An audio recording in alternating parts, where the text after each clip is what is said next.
Good evening. I'd like to call to order the regular meeting of the Town of Superior Board of Trustees for Monday, August 13th, 2018. Could we all please rise for the Pledge of Allegiance?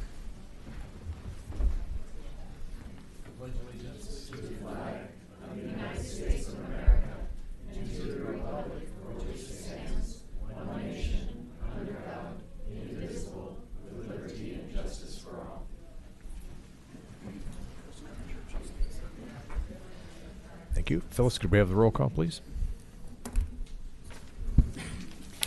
Mayor Clint Folsom. Here. Mayor Pro Tem Sandy Pennington. Here. Trustees Rita Dozell. Here. Sandy Hammerly. Here. Chris Hansen. Here. Mark Lasis. Here. Kevin Ryan. Here. Town Manager Matt Magley. Here. Town Attorney Kendra Carberry. Here. Town Clerk Phyllis Horton here. All right, thank you. Next is 2C, the approval of the agenda. Are there any items on the consent agenda the board would like to pull, or any other changes to the agenda? What's on the consent agenda?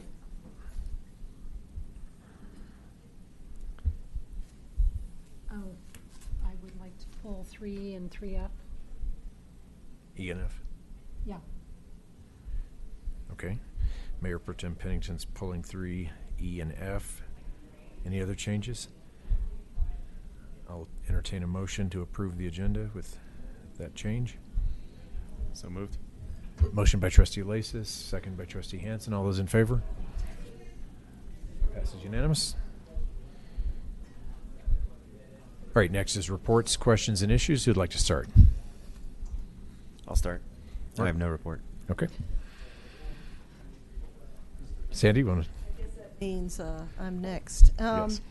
I attended First Friday on the first Friday in August. I will actually, it was Mayor Pro Tem's Pennington's meeting, and I know she'll report on it. But one of the things that came up that I'm particularly interested in is there was a suggestion made once before and then again this time that we look into whether we might be able to either lease or use the Land Rover building as a potential community center on a temporary basis until such time as we actually have a resolution on building community space. And I would just like to see if the board's interested in at least looking into that might solve us a problem for the short term until we can make a final decision.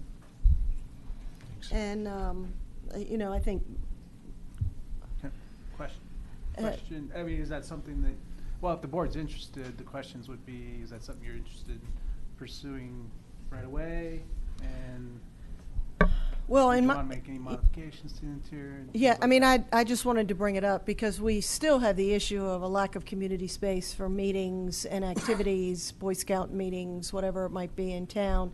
And since that building is currently vacant, maybe there's an option there. I don't know what the board's temperature is for it. I don't even know if they're interested in leasing the building, if they're trying to sell the building or what. But maybe if we could just look into it, and then you could let the board know whether it's reasonable, possible, anything like that. Because you know, if we build something, it's going to be several years before we could do anything anyway. So maybe that would solve a short-term problem for us. If there's room on the retreat agenda, that might be worth spending at least a few minutes just to take the pulse of the board and see what people were thinking, because I have some thoughts on it and think others probably would too. So, Okay.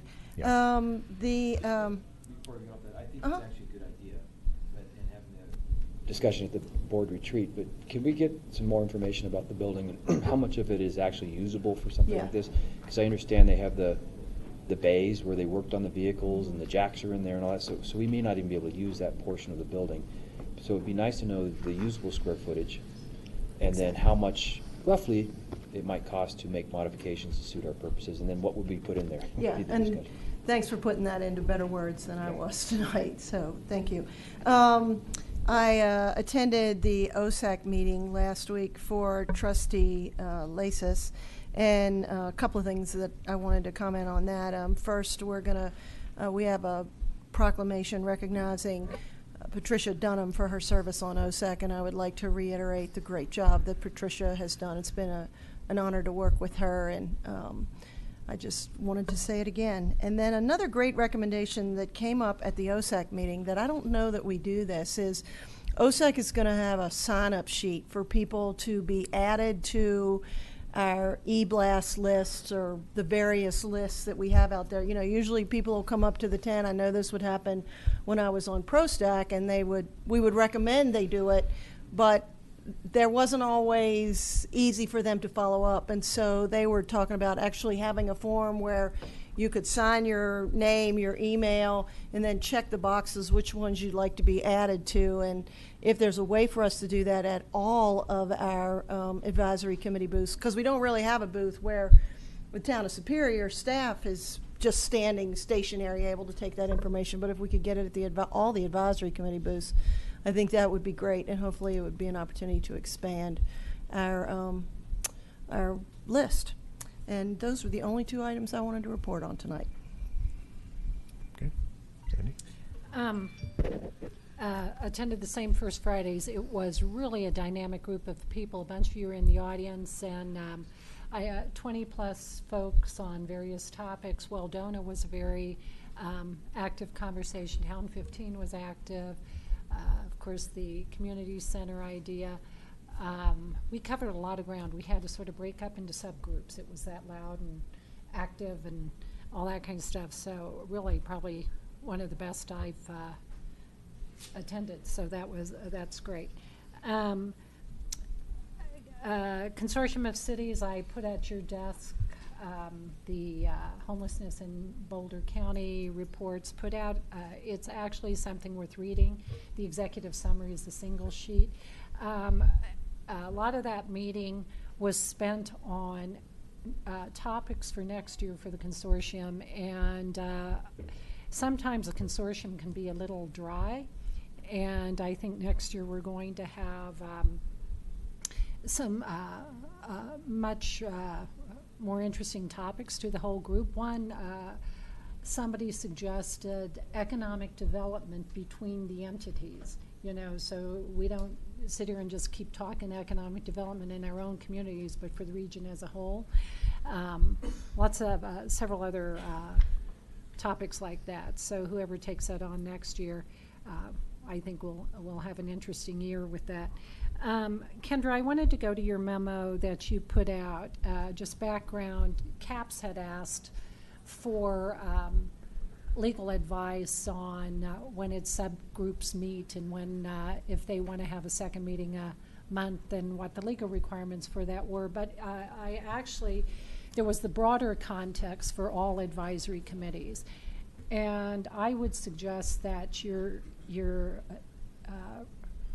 response that was pretty CAP specific actually be broadened out to all advisory committees, because it deals with all. It's the same for all, yes. Yeah, but I still have to say I'm confused, and we don't have to have this conversation here. We can actually have this at the retreat too.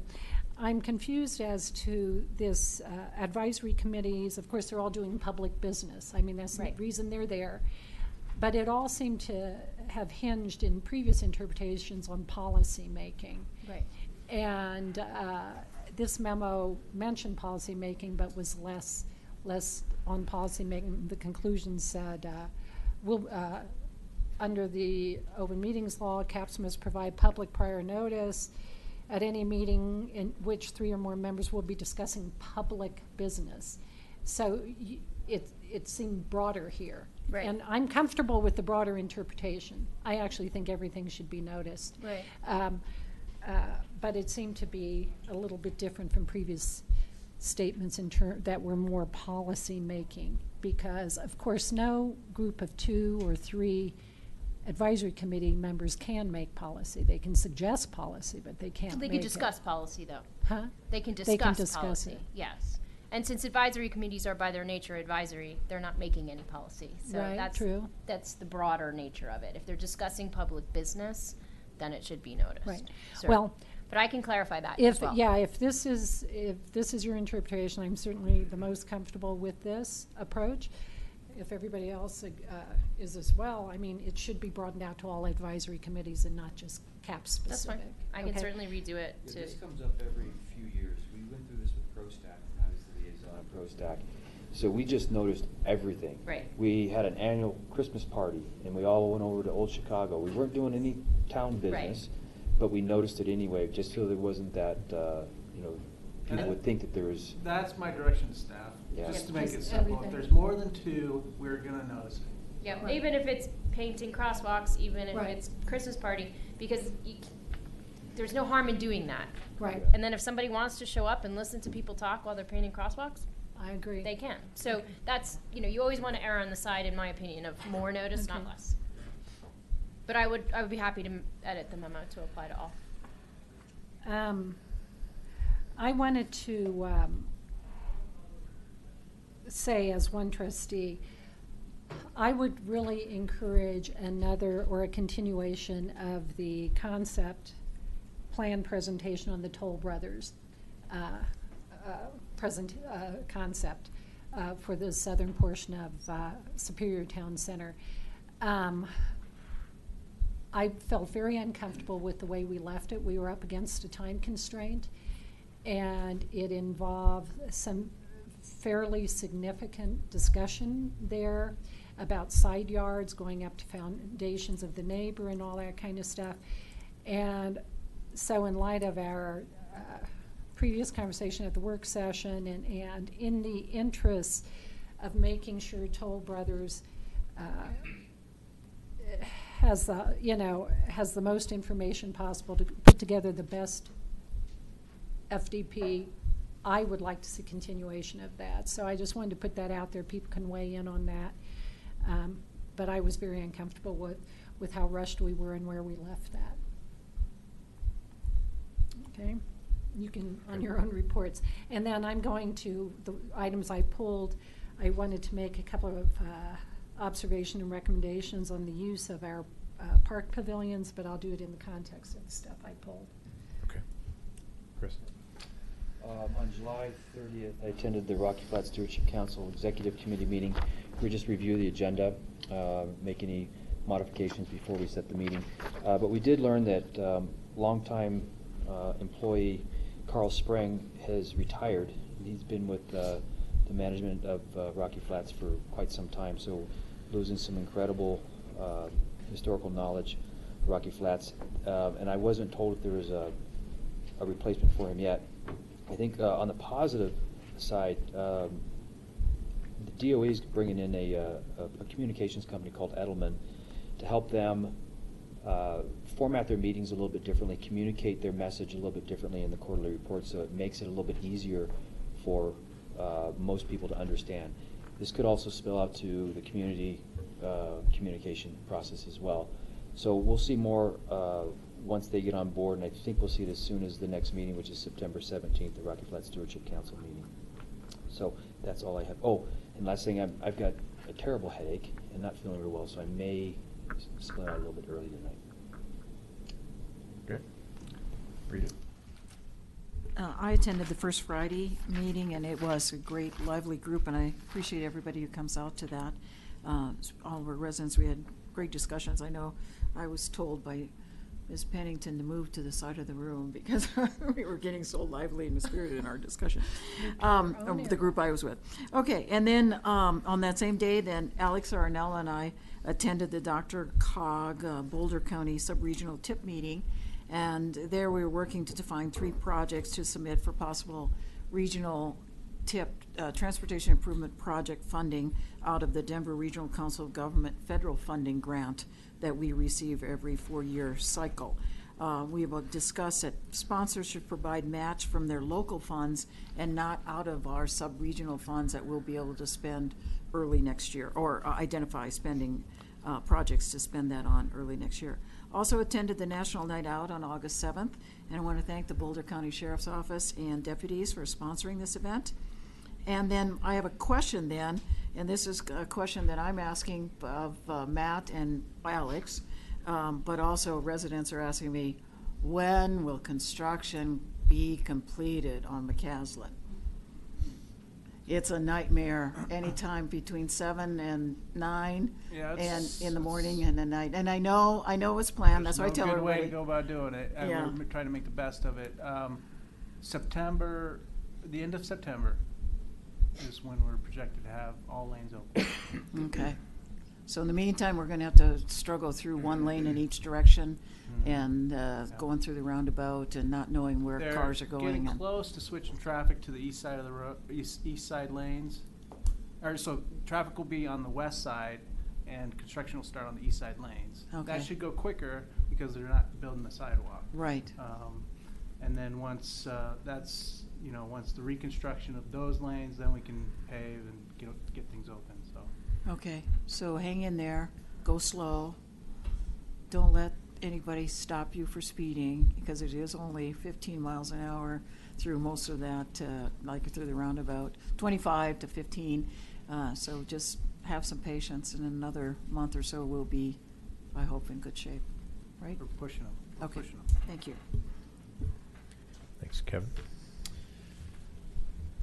Parents breathing a sigh of relief this week. Kids getting their last hours of fortnight before school starts on Wednesday or Thursday. So a couple things there. First, for those parents with children at El Dorado K through 8, there is a drop-off that will be available and open. There is some new turf that's been sodded, and that drop-off is on the Wildflower Park parking lot. So if there's a ton of traffic and a lot of parents are driving, be aware that drop-off is available.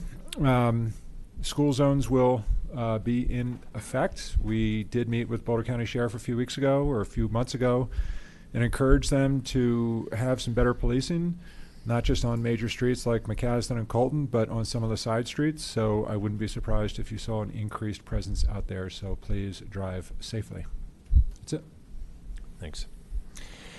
On July 30th, we had a special board meeting here to discuss the community center potential for constructing that at the sports stable, and ultimately decided not to continue those discussions.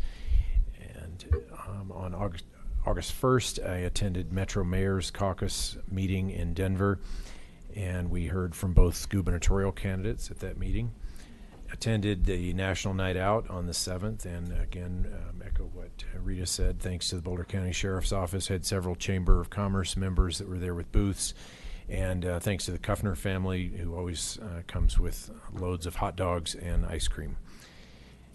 Great event, saw lots of people, and we gave out lots at the mayor's booth as well when the spinning wheel was cooperating.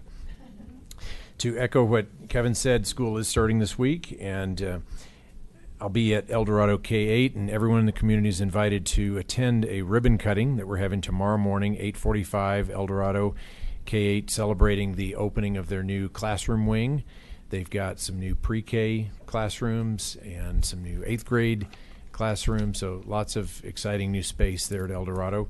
They're actually having 2 ribbon cuttings, one at 8:45 in the morning and one, I believe, at 2 in the afternoon for middle level. So the one in the morning is elementary level and the afternoon one is the middle level. And we'll also be doing a celebratory ribbon cutting on the pathway that is connecting Wildflower Park to El Dorado, and anticipate that new drop-off site helping with the congestion around the front of the school, but it will also create some new dynamics with cars coming and going from the Wildflower Park driveway. So just be patient as new patterns emerge and people get used to how everyone's moving around with the new drop-offs. Upcoming events, Saturday, August 25th, I'll be at Bell Flatirons, a Mayor at the Pool event. I'll have some hot dogs and drinks for, this is for Bell Flatirons residents. This is the largest apartment complex in Superior. Over 2,000 people in our town live there, and did this last year and looking to continue it again this year. Just great to reach out with some folks in the community that live there. And next segment in our meeting is public comment. Welcome a lot of residents who are here to most likely speak about the Anderson property development. Ask that residents please hold your comments until that agenda item. We'll be continuing a public hearing, and the procedural part of a public hearing is that we want all comments to be delivered during that public hearing in order for them to be part of the public record. So if you're here to speak about Anderson, Anderson agenda item, we ask that you wait until that item is on our agenda, which will be coming forward shortly. But at this time, I'll actually let me ask for any announcements from the town manager, attorney, and so on. I just have two items. One, the upcoming retreat on August 27th. If you have topics, let me know. The second one is Paul Nillis, our finance director, sent an email to the board today, I believe, with two dates for our finance committee budget, 2019 budget meetings. So we'll send out calendar invites for that. That's it. Thanks. Kendra? I don't have anything. Thank you. Thanks. And Phyllis? All right. All right, now we're ready for public comment. If you'd like to deliver any public comment on consent agenda items or non-agenda items, please give me a little wave and I'll signal you to come up and go from there.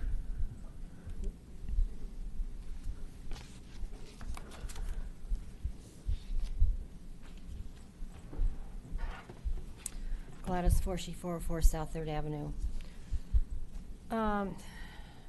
Some time ago, the town board gave the planning commission direction to get a little bit more aggressive than what they had been and reach out to the community and everything.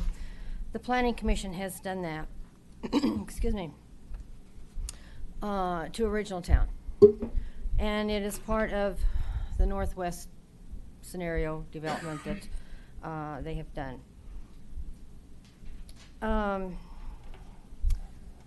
We received a letter, Original Town residents received a letter, and on this letter was a map showing Original Town, that they was going to be having a meeting that they wanted us to come to. We went to the meeting, some of us, and this was a handout that was on the table that each person got for Original Town. I am specifically stressing Original Town. I want you to be sure to understand that. We were supposed to state any desires or anything that we wanted to talk about as far as changes in Original Town. Now you understand that this was called by the Planning Commission, not Original Town residents. There are Original Town residents that have no issues. Just leave us alone. At that meeting, before this meeting on the 27th, there was also signs put up in Original Town. In Original Town, these signs were put up for Original Town residents to go to. At this meeting on the 27th of July, to discuss Original Town issues, Original Town residents' input, was a massive amount of people from Remington Homes and Sagamore. We were given, the two of us that went to this Planning Commission meeting this last week, was given this information, and this information was from the July 27th meeting and the meeting that had been held last fall with Original Town residents, supposedly Original Town residents. This pamphlet, we were told, was going to be emailed to you as a town board with this information. I'm going to tell you that this pamphlet is 100% incorrect. Do you understand that? 100% incorrect. It is not Original Town residents' desires, issues, or whatever in this. The consultant allowed Remington to have their input. All of these information is supposed to be for Original Town residents only. Remington was in it. That's wrong. Our votes, our comments, our time to attend the meetings have been violated. Original Town, if you're going to talk to us, then deal with Original Town and not Remington.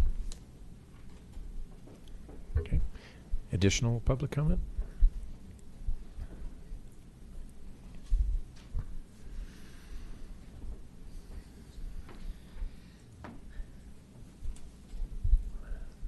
Good evening, Brian Hill, 2110 Kyoto Lane. Just a few observations on the Rocky Mountain Fire Protection presentation. So in that presentation, it says that the district has decided not to charge for ambulance service above what a victim's insurance will cover. That sounds great, but the cost isn't going away, and I'd like to know what's the financial impact to Superior taxpayers? Who's going to pay for that service if the victim isn't going to pay for that overage? How do other fire districts charge for ambulance service? Where do those ambulance service calls take place mostly? Is it in Superior, or is it spread throughout the county or the district? Why are they deciding to do that now? And could it be done more efficiently by a private firm, thereby releasing resources to other tasks that the district might be involved in? The other issue the district is here about is the detrimental impact the Gallagher Amendment will have on its tax revenues. So in 2007, the district received property tax revenues in the range of $3.5 million. In 2018, those revenues are estimated to be almost $9 million. More than half of that, $4.5 million, will come from Superior taxpayers. I think that's just about 10% of the town's annual budget, and almost as much as Superior property owners pay to Boulder County. In 2017, of the 21 fire protection districts in the county, Rocky Mountain Fire received the highest property tax revenues at $8.9 million, imposed the second highest mill levy at 20.445 mills, and enjoyed the third highest total assessed property valuation of $437 million.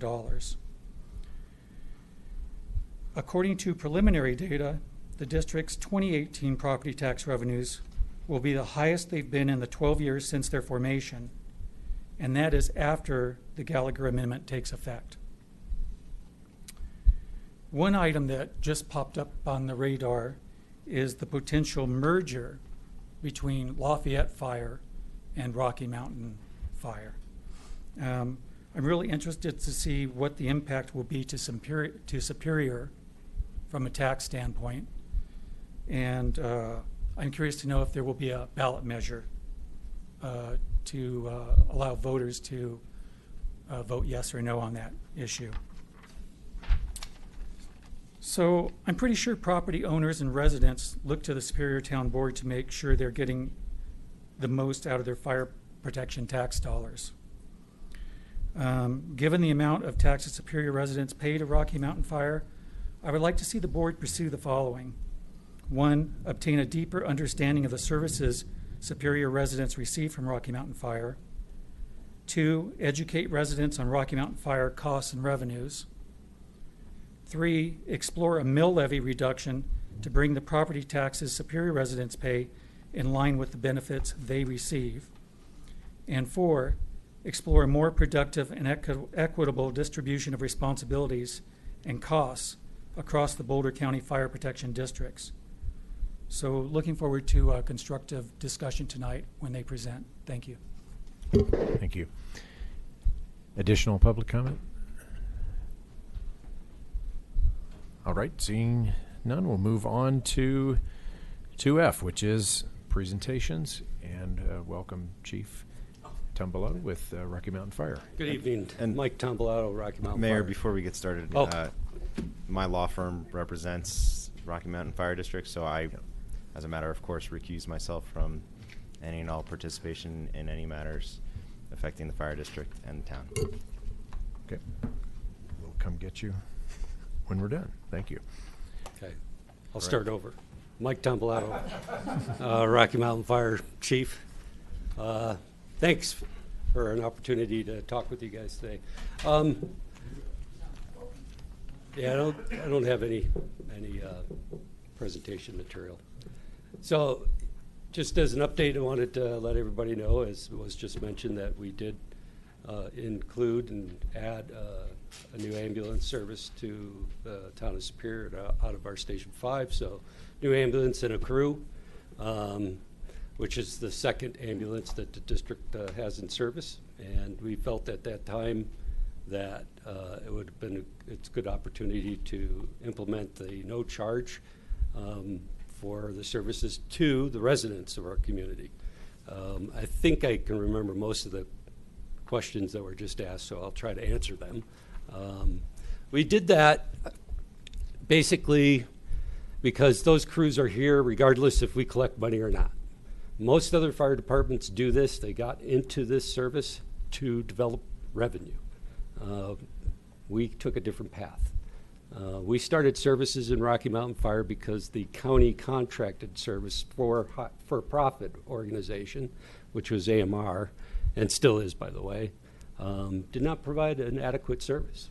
Response times were very long, and you get you get the service you get from them. So most of the time the response was coming from the city of Boulder, and that was just too long, so that's why we got into the business of providing transport services, not to develop revenue. The total lost revenue by not charging the deductible on people's insurance would be about $30,000 a year. Although that doesn't seem like a lot when you're paying $1,200 or $500 as your deductible, that's a fair amount of money to an individual. So we felt it was an appropriate thing to do to our constituency. Recognize about half of the calls that we operate out of our ambulance are non-residents. On 36, the people that use open space, plenty of them are not residents. So we'll still collect about $80,000 to $100,000 a year from insurance companies and non-residents. Okay, so I think I may have missed one in there. Anyways, so that's the deal with the ambulance. Hopefully that's a good thing. We thought it was a good thing for the residents of our community to receive that service. So the other part that I wanted to let you guys know is that the board is considering something to deal with some issue that we're going to deal with Gallagher. We've asked the legislature for 2 years in a row now to help deal with it. Both the SDA and the state fire chiefs have worked with the legislature for 2 years, and they seem not to have an appetite to deal with it. This is a significant issue to not just Rocky Mountain Fire, but to many of the fire districts in the state. Gallagher is a very complex issue. I understand that. I'm still coming up to speed on it because I was happily ignorant to this whole issue just a couple of years ago. But the impacts are starting to take hold, and they look like they're going to continue as long as the residential home prices continue to escalate in our state. So we're going to have to deal with something. We can't continue to drop 12% of our funding every year and expect the service levels to remain the same as they are today. So simply put, and I can get into great detail on this if you'd like. Simply put, what we may be asking for the residents is to pay what they've been paying this year for the coming years ahead instead of it ratcheting down. So we're not asking anybody to pay any additional taxes, but to stabilize the residential assessment rate that is continuing to drop in our state because of the 45-55 split with commercial. It affects Rocky Mountain Fire more than a lot of other fire districts because we are mostly residential, plus 70% residential. So we don't make up any of it with commercial properties, which do pay a lion's share of the tax burden in places where there's a higher percentage of it compared to residential. So we are looking at it. The board has not made a decision to put this on the ballot in November. We did send out some information to the community saying that we're considering it. We've gotten numerous phone calls and emails about it and are taking input from the community as we speak. So, questions? Before we go with questions, which I know we'll have on that, we're also going to talk about Lafayette Fire and potentially some Louisville. I know there've been some Louisville issues, so maybe bring us up to speed on those. You know, I promised this town council 2 years ago and continued to do it, and that we would continue looking for partners to help distribute the tax burden over a larger geographical area in this county. Many people don't know that there's 22 fire departments in this small county of Boulder, which means that we're duplicating a number of positions every 5 square miles generally. We're looking at trying to reduce that. And we're trying to do the other thing of trying to get a better mix of commercial and residential in a larger organization. It's been proven on the Front Range, in fact, across Colorado, that the fire districts have been merging for the last 10 years, and not one of them has failed or reduced services in doing so. And we're trying to follow that trend. Again, to not duplicate services, to have a better form of government. And that's the bottom line to it. So we are working with Lafayette currently. The city council and the town manager there are very interested in the concept. I will be in front of city council next week, talking about our first step, which is just an intergovernmental agreement that we will try some of these approaches for the next 2 years. And after that time period, if it goes well, and we will look forward to some type of an authority or a merger. So there's still a trial period that we have to demonstrate that it is effective to do this. So we're not going in it blindly. We're not going to stumble into this. We're actually going to give it a test run. Again, we're taking the lead at many of the fire districts. You guys know, you've heard of them all: West Metro, South Metro, North Metro. They've all merged many districts together to form their current organizations, which do provide a nice equalized service over a larger geographical area for a reasonable amount. So, Okay. okay. Thank you. What does that mean to potential mill levies if you do partner with them? I think it would help reduce our mill levy, specifically in Rocky Mountain Fire.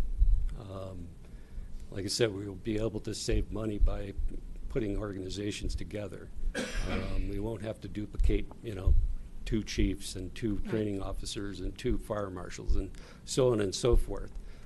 So I think we'll have some savings from that, and over time I think we can look at mill rate reductions. Have you run the financial analysis to We give us have some only idea of how much? very rough ones at this time. That's our next big job with the town and the city, of Lafayette, is to form our financial group and start looking at that if and when we pass the IGA. So it's a fact that we're going to deal with it after the IGA is signed. Okay. Okay. Questions from the board?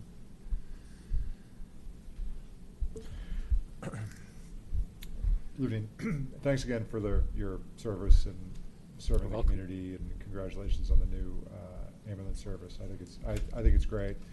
I think it's a tremendous benefit, and I agree. It's not 30,000 is a material amount of revenue, but for a family that may have as these high deductible health plans become more and more popular, that deductible could be crippling for a family. So I think it's a fantastic decision, and thank you for making that. As it relates to the de-Gallagherizing issue, there's a lot of materials that you were able to send. First, you mentioned that you've outreached to the community. How are you? I don't remember getting anything in the mail, but I may have missed something. Well, just the outreach is coming from the mailers we're sending, so those who are curious about more information are calling us. Okay. So you sent something to all the residents of Correct. Superior? So we've sent a letter out. It should have most residents received it last week. Okay. This week you'll be getting what's known as a trifold that in greater detail about the Gallagher issues and how it affects Rocky Mountain Fire. And those would be, they got mailed today, so I would assume people start seeing them as soon as tomorrow. And we have additional information that will be coming out as well in the next couple of weeks. So I think you highlighted you may ask the residents, what you said, pay what you're paying this year in future years. This feels like, since there's so much literature already produced, that have you guys made the decision, or? No, what we know is Gallagher is really difficult to explain. I mean, it's been a common theme. We've looked at it too, and it's very confusing about how it works and why it's there and how it impacts the fire district. We felt it was critically important to educate the public on the issue, and then go from there. So that's why we haven't decided to do it. The board has got a special meeting on the 27th of this month where they will make their final decision, because we must notify the county that we're going to put a ballot issue on in November, on August 28th, I believe. When is that? When is your special board meeting? The 27th. Okay. You said you can't expect 12% reduction year over year, but from a budget perspective, you've seen an increase year over year, correct? Not every year. We do, the assessment rates come out every 2 years. So this year, of course, that they haven't. And last year we did get an increase, and that's what went to pay for the ambulance. That's how we funded it. It's not just a piece of equipment, but we had to hire 6 folks to work on that ambulance as well. So that's how we've increased the service level, through those increases in the assessments. So I appreciate personally, but I don't know, I want to be careful that I'm representing, that I don't over-represent a personal view versus the board. I understand. View. From a board perspective, I think, we need to be careful stewards of our taxpayer dollars. There was a comment, we were also thinking about bringing something to the ballot this year. Ultimately, we decided not to, but one of the comments from one of the board members that was made that I really liked was his biggest fear was that it would actually get approved. Without people really understanding, this was related to the rec center, totally unrelated to fire. And I think that's one of the things that I worry about in this case, that due to the complexity of Gallagher, the biggest fear here is that this may actually get approved. And given the amount of changes that you're in discussions with Lafayette, with Louisville, you've enhanced your service level, we've added the ambulance service, and the budget approximation is 30,000, but maybe it's more, maybe it's less. I wonder if maybe the timing here isn't right, is this board is advising and being stewards of our We considered that, and I appreciate that, honestly, I do. What we're asking potentially is that we freeze the residential assessment rate at its current rate. If we wait another year, the projections are that it's going to drop another %, which only means that we can, if we go for the vote and get it, we can freeze it at that level. That's $1 million less in our budget at that point, when it goes down to that level. So, and every year it's predicted to continue doing that, dropping. So we felt it was important to get in front of the community now and let them know what the impacts potentially could be to the fire district, and hope, if we do go to it, that we could freeze that residential assessment rate currently. And it's already dropped last year again. And it hasn't dropped in, I think, since 2003, but because of the housing prices and the growth. But we've increased, we've made up for that drop through increase in correct in assessment the assessment of our home value. We're capped out now at the 20.445, so we got up to that mill levy. One of the themes, I've only been on the board for a year and a half or so, but one of the themes is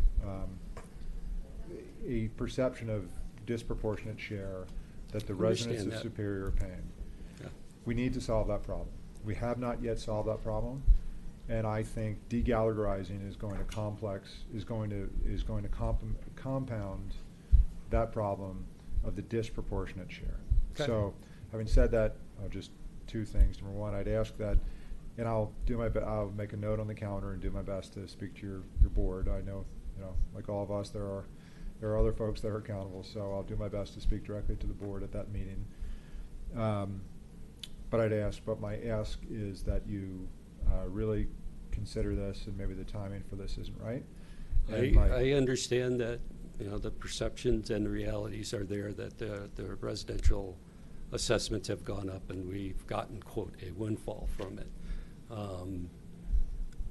But I'm just going to tell you, in the end, when we do our budget, and all we do is hire firefighters, take care of fire trucks, replace them when necessary, and keep the lights on in our station. That's there's cool. no other magic to our budget. Right. And if we continue with the progression of the residential assessment rate reducing, we'll be forced to reduce the services in our district, which would And that's include the town definitely, of Superior. that's clearly not what we want, but we have a problem on the disproportionate share that needs to be resolved. Right. In terms of, I do, I love the fact that we have the firehouse right in the community. I go out of my way, talk to your firefighters whenever I jog by, talk to some of them this Yes, they told afternoon. me You they may have saw heard. you today and visited So- with you, yes. So I think they're great. Schools, one final thing unrelated, we're back to school. If you guys could just open up the bay doors, and we have so many kids that walk up the hill, just say good morning to the kids, and maybe even walk them up across Torrey's and El Dorado. That'd be great. I really worry about the safety, and it's great. And I know you're working all the time, and the guys they can't go far, and they're not crossing guards. But, a couple times a year, just to get out there and remind the community, and I think this week's a good week to do that. And that was our theme for the monthly newsletter, was the kids are back in school, and be careful when you're driving. Great. Yes. Thank you. Sandy. The reason the drop to 7.2 initiated by the Gallagher Amendment is because the proportion of residential property taxes to total property taxes had exceeded 45%. Correct. That's because property values rose, right? So we've had, 30% average increase in property taxes, property valuations, hence a great bonus in terms of property tax receipts. And we, some years ago, approved as in the referendum to allow you to add, Matt, help me out with this, was it 8 mills over the course of 4 years? Up to 8 mills, which was like a 60% increase in the mill rate. And you max that out. Last year, you're just 1 point off the mill rate this year. So you've got a very favorable property tax situation. You've maxed out the mill rate. We approved up to, but it rapidly went up to that max. You're at the highest budgets ever, the highest receipts ever, revenues ever. And I actually think this is the exact reason why Gallagher was put in place. And I suspect next year you're probably going to max out the property tax mill levy. You're at 20.445, so you've got 1 more mill to go next year. I suppose that's going to be put into place. If it does, that's another $440,000 I'll let you tell. to offset that Gallagher decline. Yeah. So barring any new information, I cannot support this. And we'll be helping to educate the residents of this community as to why I can't support it. So I'm with Kevin. I think before you go ahead and do this, I think it's wise to have some serious conversations about whether or not this is a wise thing to try to do. I can't support it, knowing what I know about your finances. Yeah, I get that, I get it, and I understand, we've talked about this before. And I'm kind of throwing myself on the floor here, but the bottom line is that, we're a fire district, we're supposed to provide a base level of service within it. We do that. We do that without any controls over any political activities within it.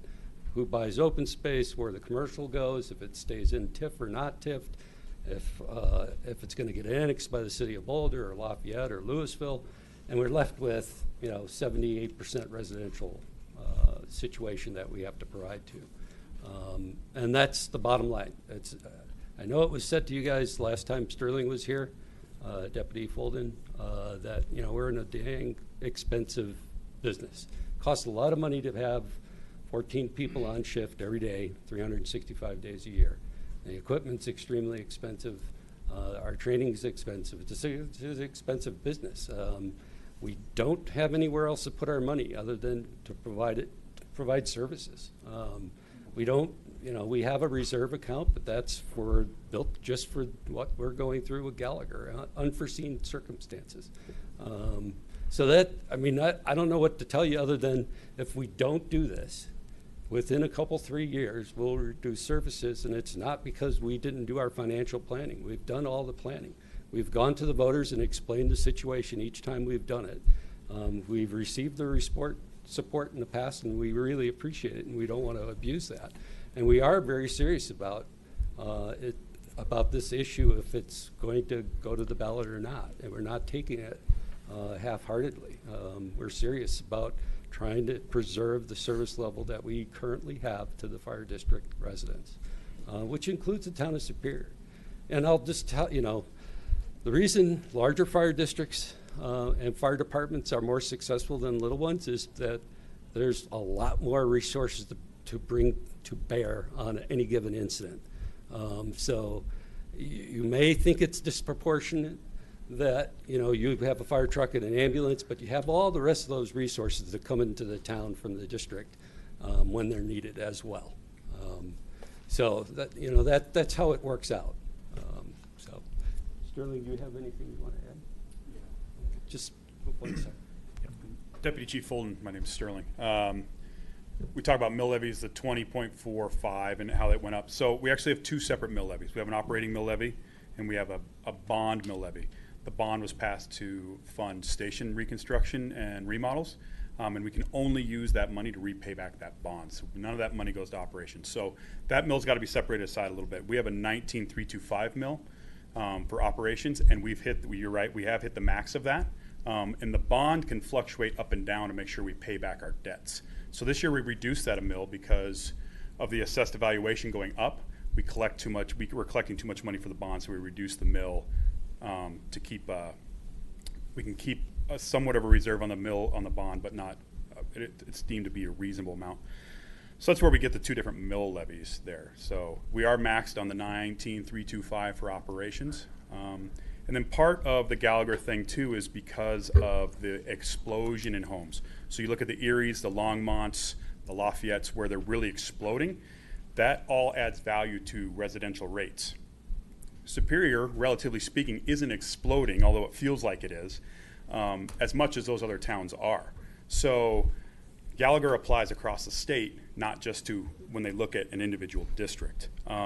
So all those homes coming into the Front Range and the Arvadas and the Thorntons and the Northglenns and everything are really compounding the Gallagher issue because of the housing explosion. They've got to readjust rates again and drive down that it was 796, now it's 721, and we're looking at into the 6s, low 6s coming up is what they're predicting. So I wanted to make a couple points with that. It's just not assessed evaluation that drives Gallagher. It's also the volume of housing because it all adds into the pot.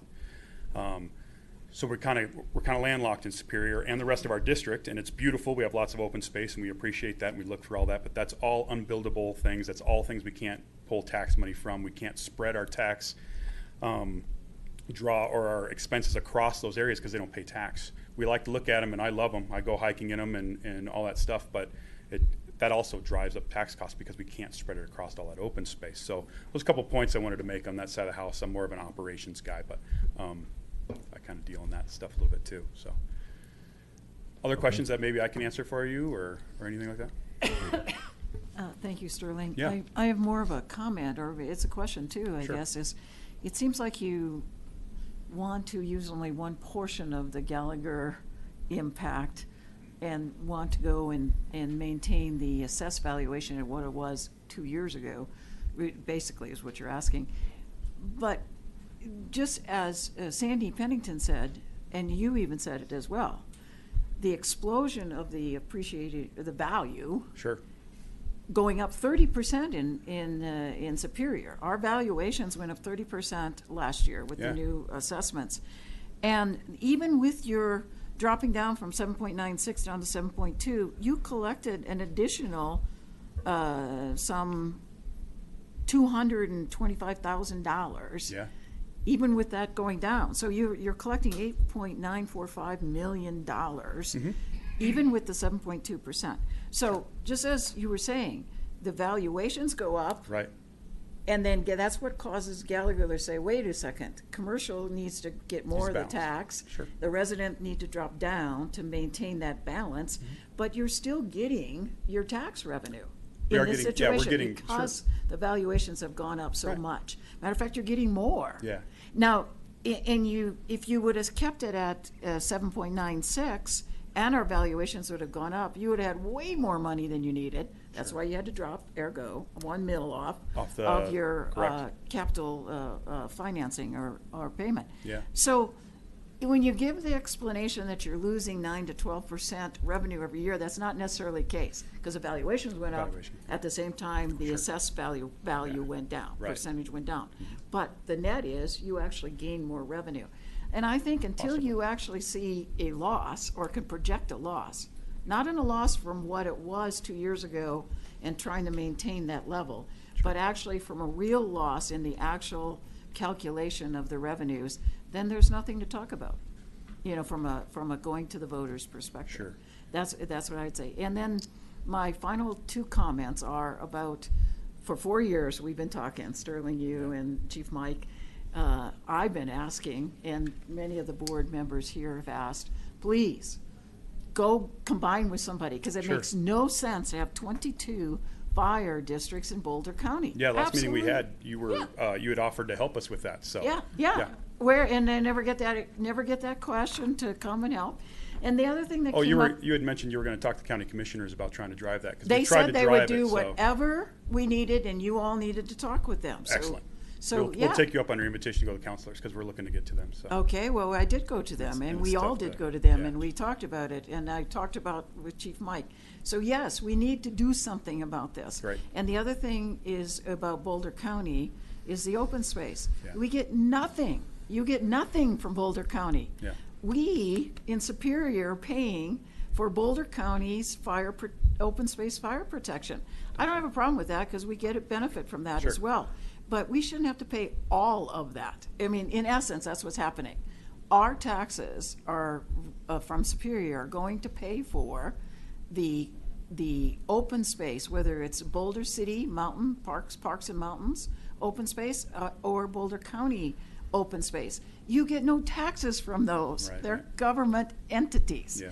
So there's a problem here. You need to be able to get some money from those counties. We pay tax into the county too.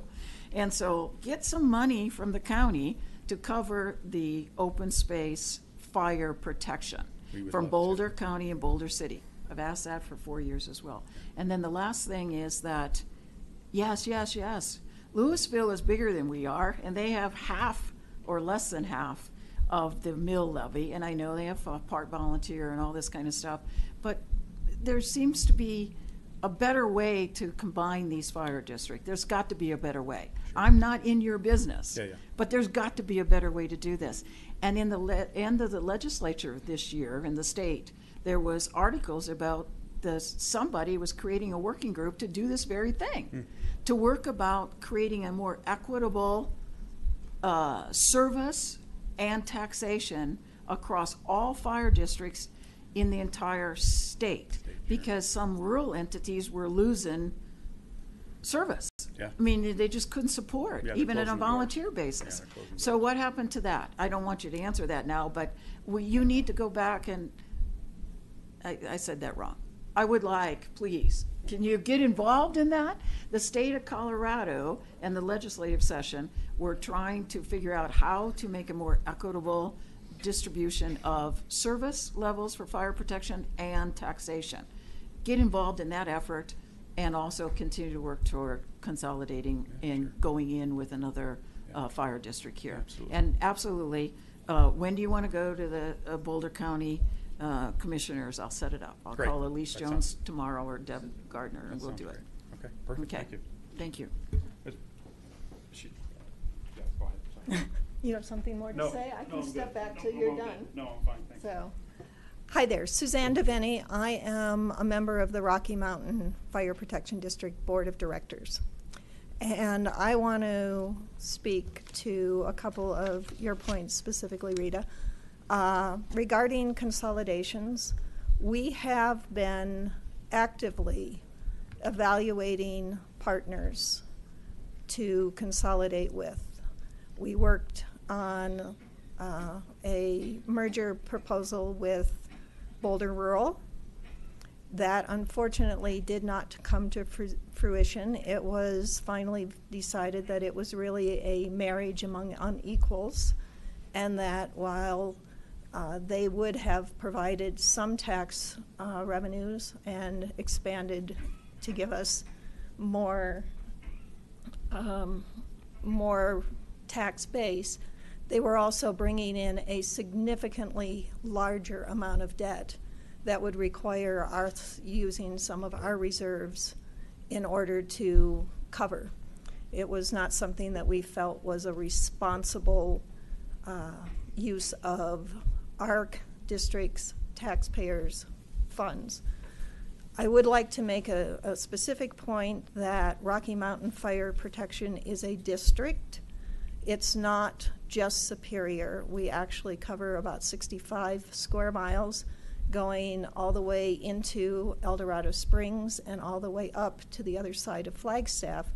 And the taxes that are paid by all of the residents in the district support all of the services and facilities that we provide. We have no control about what our district boundaries are drawn as. That was done by the state legislature. We have no control when our tax base is annexed to the city of Boulder, and that happens at least on an annual basis. They take some portion of our tax base and pull those properties into their boundaries. You say we need to get more money from the city for the open space. I have no carrot and I have no stick. I can't go to them and say, give us more money because we've got voters. They don't, our district people don't vote in the city of Boulder elections. They don't elect those officials. And I certainly don't have any stick to beat them and say, if you don't give us more money, we won't pay or we won't provide service, because we are legally obligated to provide that service, regardless of what they pay. If they chose to pay us nothing, because that land is within our district, we're required to provide service to it. The commercial residential disparity is something that we are looking very hard through mergers at addressing. Boulder Rural would not have been a good partner in terms of taking care of that. They were not a major, they did not have a major commercial base. We would love to have, do something with the city of Louisville, but again, we can't make them become a partner with us. We've had an intergovernmental agreement with them for several years. It has not progressed into discussions about a merger. The city of Lafayette is looking promising. They approached us. We're looking at them to make sure that, again, it would be a marriage of equals.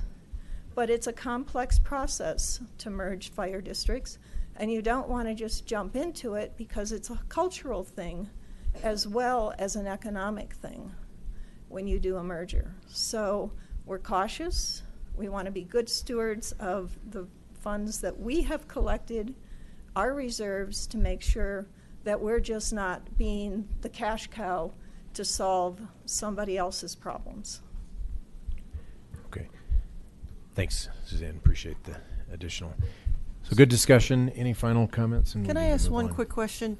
Suzanne, you mentioned that there's a group that draws the district boundaries.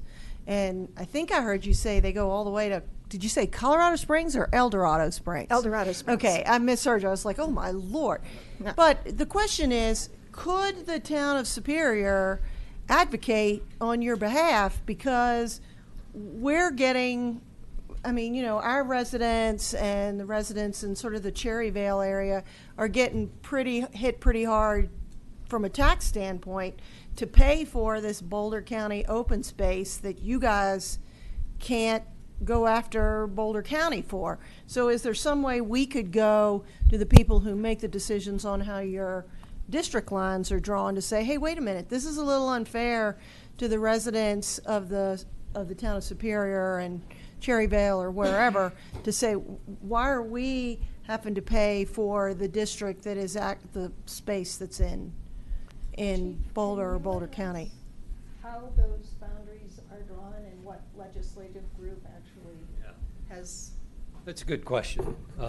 So the district boundary was done back in the 70s when the legislature said that everyone in the state must have emergency services.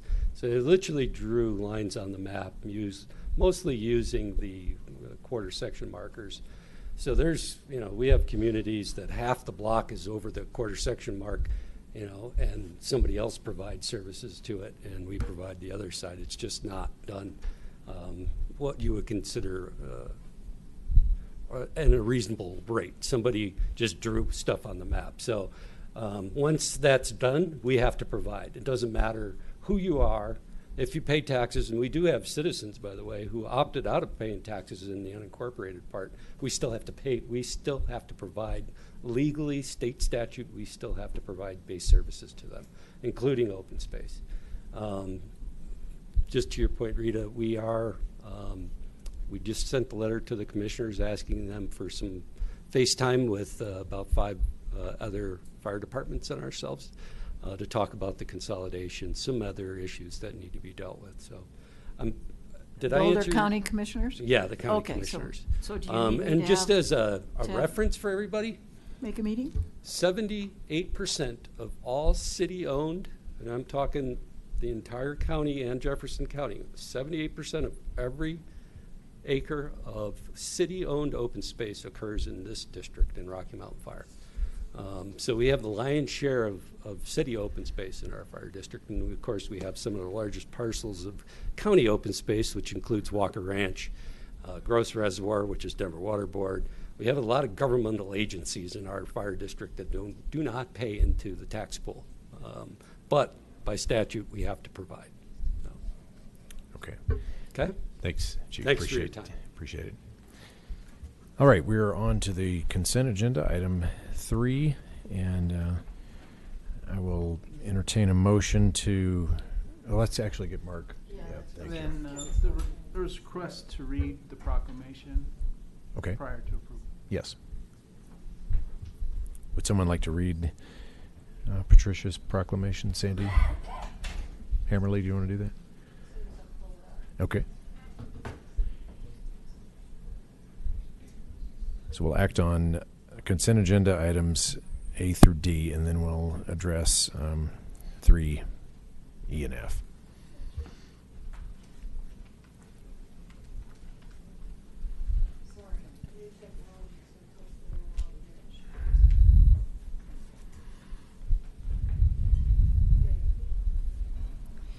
A proclamation of the Board of Trustees of the Town of Superior in appreciation of Patricia Dunham.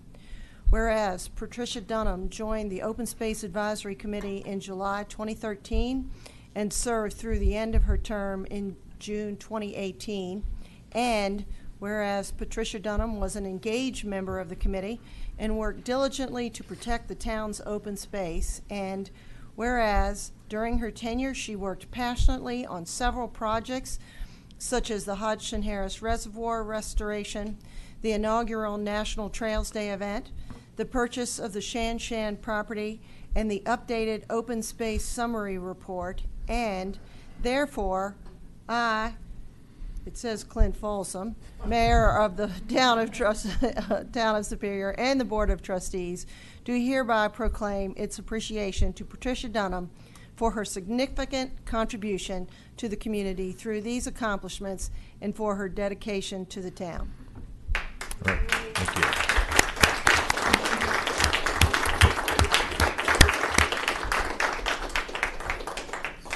All right, thank you.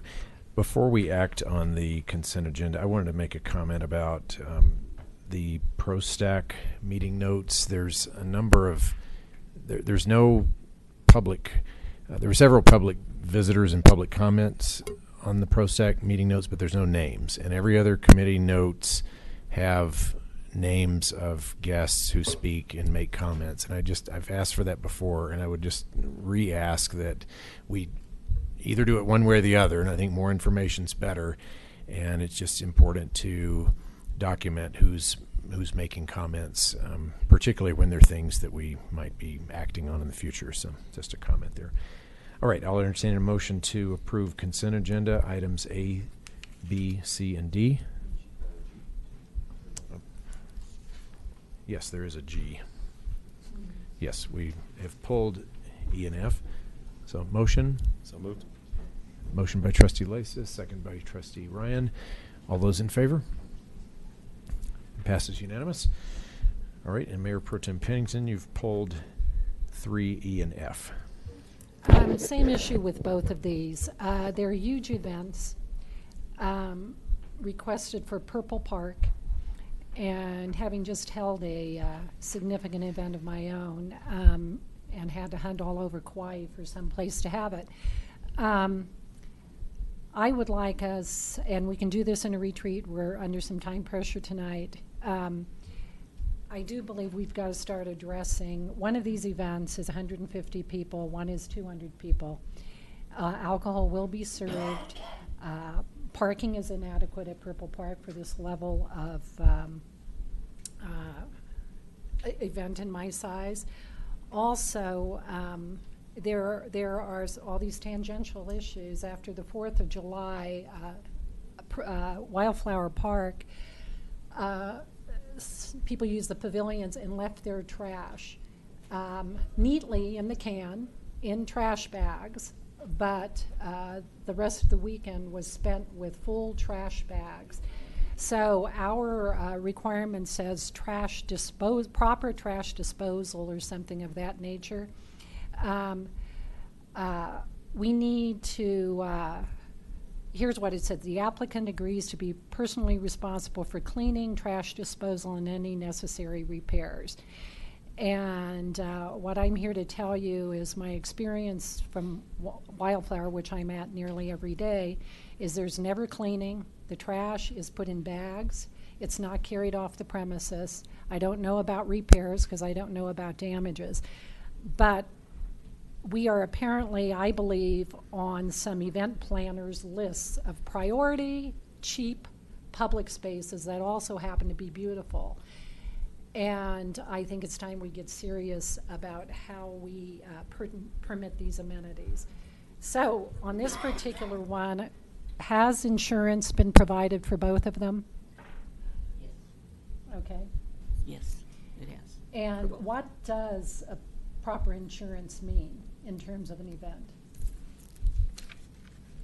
It is in your packet. I added it today. It requires that certain levels be met, like each occurrence 1 million, personal and advertising injury limit 1 million. Do you do this through your homeowners, or do you have a special insurance policy? It's done So through one the- of these applicants is 24 and one of them is 28. Who is providing this insurance? One is United States Liability Insurance Company, and the other is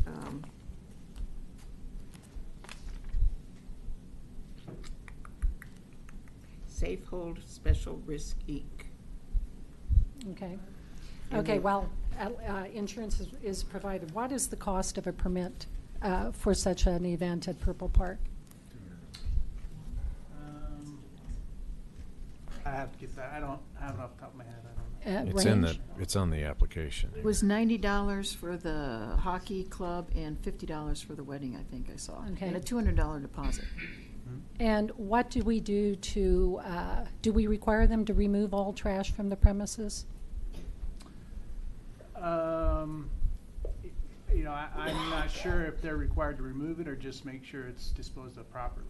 Right. That's been my understanding, is that it's just gotta be put in trash bags. Right. Receptacles. And again, we can go to retreat for this, but my attitude is you got to carry your own trash off, because what happens, you can imagine this event until our crews come on Monday morning. So everybody who visits after the event on Saturday, after 150 or 200 people, are going to have to look at bags of trash that dogs and coyotes and whatever might get in. So I'm going to suggest that we modify our code or whatever to say remove from the premises, and then cleaning.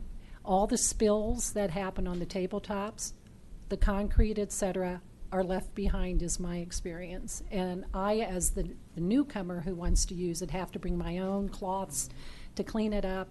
There was a gross something in one of the pavilions last weekend that was not cleaned up, and it's just a gross disservice to those of us who have paid for these parks, who want to use them on a day-in, day-out basis, to have these being used for major events.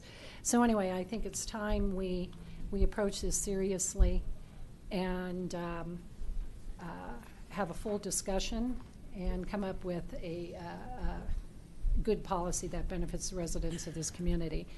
I'm not sure I can do anything to affect these two on the docket You can if you today. like. Huh? You can if you like. There's no code amendment that needs to occur. You can make it a condition of approval of these permits if you like, that the trash be disposed of by taking it off-site. Okay. And Yep. and how do we specify what cleanup has to occur, especially to tabletops and stuff that can actually be wiped down? Can we insist on that? Yes. Okay. Isn't that what the deposit is for, is to make sure that kind of stuff is done? Because then we've got to send staff out. And damage. But you can add those, those are reasonable conditions of a permit for. But even if even if they lose their deposit, if they leave the premises unusable by residents for the rest of the weekend, I want them to leave it in beautiful conditions so the residents can then use them, you know, the hour after the event is over, rather than having to suffer through the weekend. So I would suggest then we have these additional requirements, that they remove all trash from the premises, and that they leave the tabletops clean, and if accidents occur, they actually clean up the accidents that occur and leave the premises in good condition. Cindy, I think you're bringing up a great point, and it's beyond these applications, and it's probably worth a retreat topic to talk about what different beautiful locations in Boulder County are charging for this type of major event. This isn't somebody's graduation with 50 people. I mean, these are big events, 150, 200 people. And so it does feel like it's laughable that it's $90 and a couple $100 deposit. I think you're right. Some event planner says, oh, you should go there. And so we should probably revisit this. But I do love the fact we do rent those, particularly for residents. I think it's great to see graduations and birthday parties there, and I would hate to think that we didn't rent it. And I'd also hate to think that we were excluding other communities, because we all want to go to other communities ourselves, but maybe there's a two-tiered rate structure, and we should look at the rates, which I think we've done in the past, but. These venues elsewhere rent for several $1,000s. Right, maybe Alex can, or Patrick can help us look at some of those other options. Second, on the hockey, as I will confess, I didn't look at the 200-person event. I probably didn't look at that application sufficiently. They're taking all the parking for street hockey. I do not think that's appropriate. So I will not be. I'm glad you pulled it. With the application, I would approve with a condition where they left the off-street parking the same. But to have 200 people and to remove 40 or 50 parking spots, and think those 40 or 50 parking spots are going into the community, we're already going to have overflow in the community. I just don't think it's appropriate. I don't think it's 40 or 50. It's like 20 or. 20, yeah. It's Okay, it's 20. It's less, yeah. Yeah. You almost have to require that they have shuttles. Yeah, I mean, it's just it's, Yeah. well, I don't necessarily want to require they have shuttles, but there's not that much parking. You got 200 people, and that just begs, I've noticed in Wildflower Park. They're going to be parking by homes, you the- know it, up the streets. The bags in there's 2 pavilions in Wildflower. The trash gets taken out in the pavilion that's next to the parking. I see people carrying the bags into their car. The other pavilion that's 100, 150 yards away from parking, people don't take the bags, in my experience. And so if people aren't parked there, they're less inclined to take the bags. I will have a tough time approving this. Thank you for pulling it with the exclusion of the parking. So I would like to add a second condition on top of proper cleanup, which says we approve, but you have to provide sufficient. You can't pull out the parking for their street hockey pickup game, and if that means this is not the right facility for them, I'm sorry. We'll miss the $90 in revenue. Read it. Yes, thank you. So, back to the trash idea, I hadn't thought about that until you both were talking about it, but shouldn't we have dumpsters maybe near there and require the people to take them out of the little trash containers and throw them in a dumpster? You know, because a lot, you know, a bigger receptacle for trash, that might be something in the future that we should talk about. I hadn't thought about that, but I remember even when we had our community park picnic things out of caps, we collected just for the 35 people that were at that Purple Park Pavilion, a lot of trash from having 35 residents come over and have a picnic in the park. And we were overflowing the two little receptacles that were there. So if you're gonna have 200 people at this hockey thing, where is all this trash gonna go? I don't think we're capable of holding the trash that 200 people will collect. And I agree about the parking. I couldn't believe it. They're gonna have 200 people. Will be at probably at least 50 cars or maybe 40 cars. Where are they gonna be? They're all gonna be parked on the street that afternoon. The wedding goes from 12 to 9. I don't even think our pavilions are open till 9 o'clock at night. So I have a question about that. And then the other thing is, what's the law in Colorado that when you have more than a certain number of people gathered together, don't you have to have a uniformed police officer or somebody there? Or is that only in Denver and certain other? That's a local requirement. It's a local We don't requirement. have So one. we don't have a requirement for like 200 people showing up with alcohol in our park. We don't require having a paid officer to work at the event. Because in No. Denver, I know that's a requirement. Again, that could be another condition, because there are a lot of conditions that you could place, because, for example, they have to assure you that underage persons and persons under the influence of alcohol will not obtain alcoholic beverages served at the event, and the precautions proposed are likely to secure and supervise the area and their participants. Mhm. So if you want to say you need to have a paid off-duty police officer there, I'm just throwing this out there. There are these, the code section allows you to impose lots of conditions. Well, if you- as soon as you get over 50 people, and then that pavilion, how many attendees are really supposed to be in that pavilion in Purple Park? I don't believe it's set up for 200 people. 30. Yeah, so. Well, that's another thing they need to show is that the number and concentration of participants are not likely to result in crowds exceeding limitations in the town's fire code or other significant inconvenience to the residents of the surrounding neighborhoods. So everything you're bringing up fits within one of these, things Okay. that. And the wedding is out a month, but the other one is this weekend with the 200 crowd thing. Which is why we need to have this at a retreat, because we've got to set maxes in terms of number of participants. Got to reassess the rates, resident versus non-resident, so it's a Okay. broader topic. Let's have somebody craft a motion on these and just try to. So let's take them one at a time, because Okay. there sounds like they're different concerns. Yes. So I think we should take them one at a time, and then whatever conditions you would like to impose, So, assuming you would like to impose them. I can take a crack at it, unless you're ready, Clint. Go ahead. So. Let's do E first. I guess recommend approval with the following conditions. One, all trash will be removed. The condition will be left clean in terms of all surfaces and concrete. There will be a paid or uniformed officer at both events. And Kevin, what was the one you said? Parking. And they will arrange, they will manage, the parking requirement? Well, not using the parking lot. Yeah, my thing was, the map for the Boulder Hockey Club was that they would not park in the parking lot, they'd be playing street hockey there. Yeah.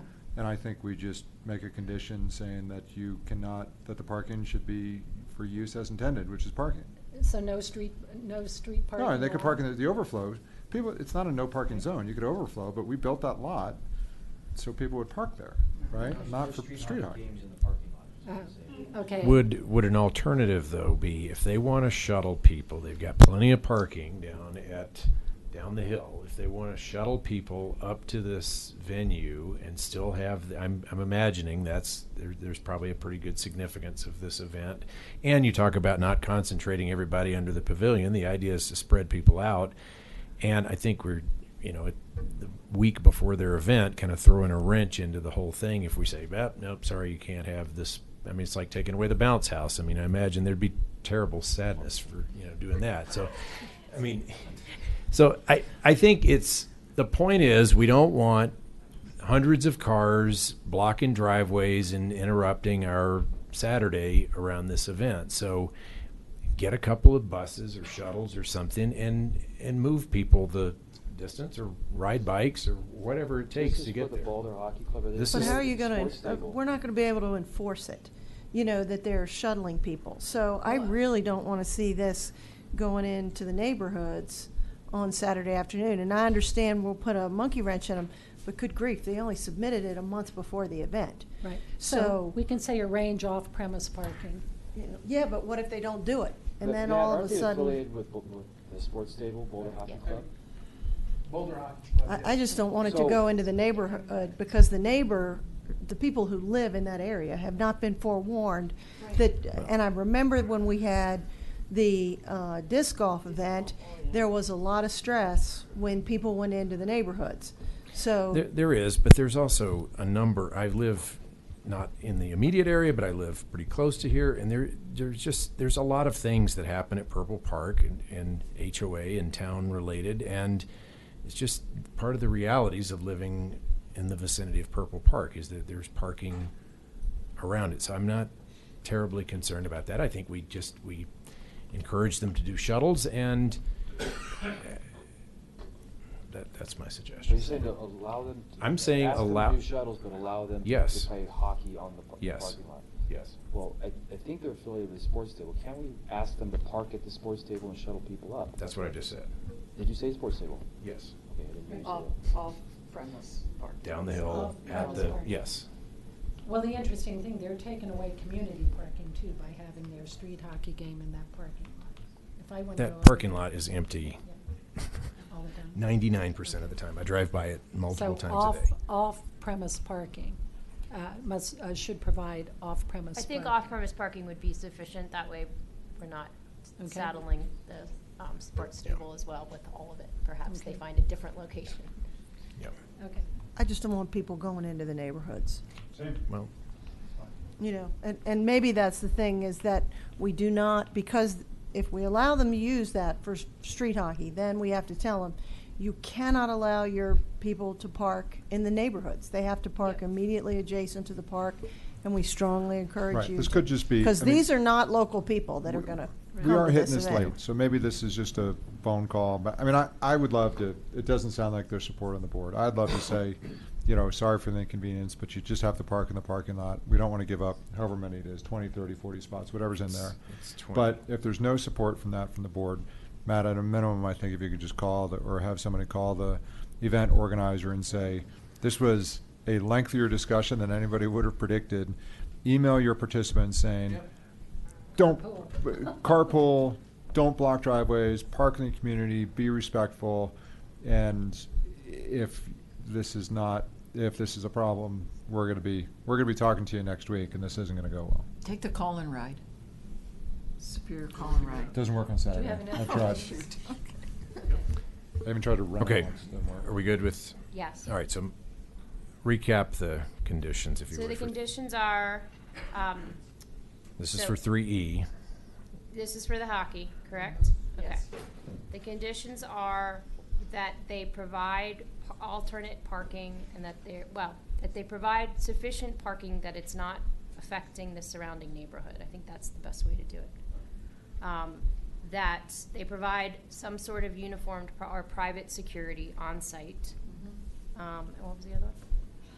Remove all trash? Remove all trash from the premises and make sure that all of the tables and everything else there are cleaned Left immediately clean. after the use.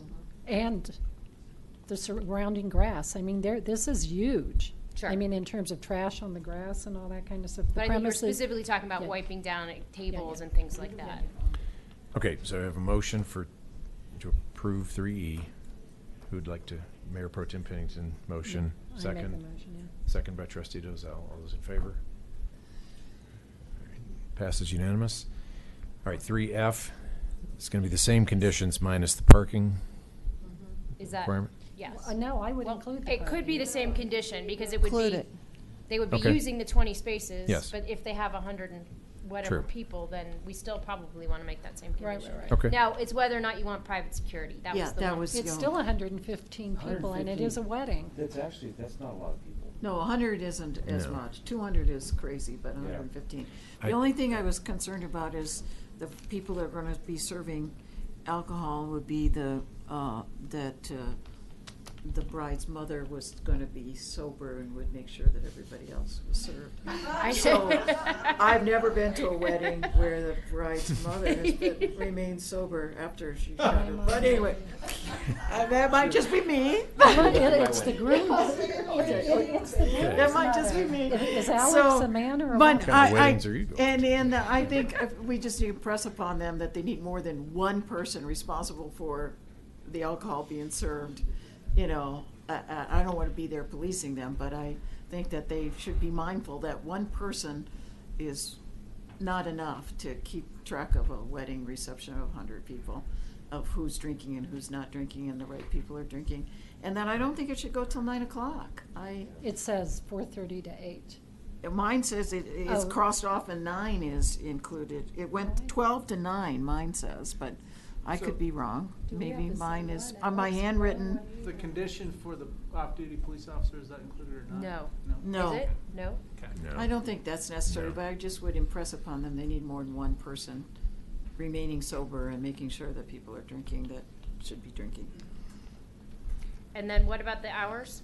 9 o'clock seems, Don't we have isn't there an ordinance that? Mine says parks have to 4:30 be to empty 8. at What are sunset? the hours? here? Well, no, Park said to be empty. the permit application's from Yeah. 12 to 9, but 12 the to 9. liquor application is from 4:30 to 8. to 8. Right, but they're still gonna be there up until 9 o'clock, and our pavilions usually close at dusk. So is 9 o'clock dusk on September No. 9th? Yeah, it should go, probably 8 should be the end of the permit. I'm just asking that question because neighbors expect that the parks will close at dusk. And so shouldn't the pavilion close at dusk then too? Or if we extend it till 8 o'clock or something, that's because, we can choose to do that, but I just ask about the 9 o'clock Dusk is timeframe. earlier than 9 on September. Mhm. We can say till dusk. I mean, I would have a specific time, would be my suggestion, if you want to add that. I think the 8 o'clock sounds appropriate. 8 for o'clock's my what's on this application, so Sunset let's is go with that. 7:21. I think what we have is set I up was just and about we to have. look that up. Sunset we have- is what? 7:21. 7:21. Oh, you're so good. We have set Yeah, up. see, and- 8 o'clock would be perfect then. I think it's set up and breakdown. 12 to 9 is the one, but the other thing says 4:30 to 8, so I suspect it's Okay, well, set up. 8 o'clock's it, they're done. All right. Yeah. Okay, who's making a motion on that?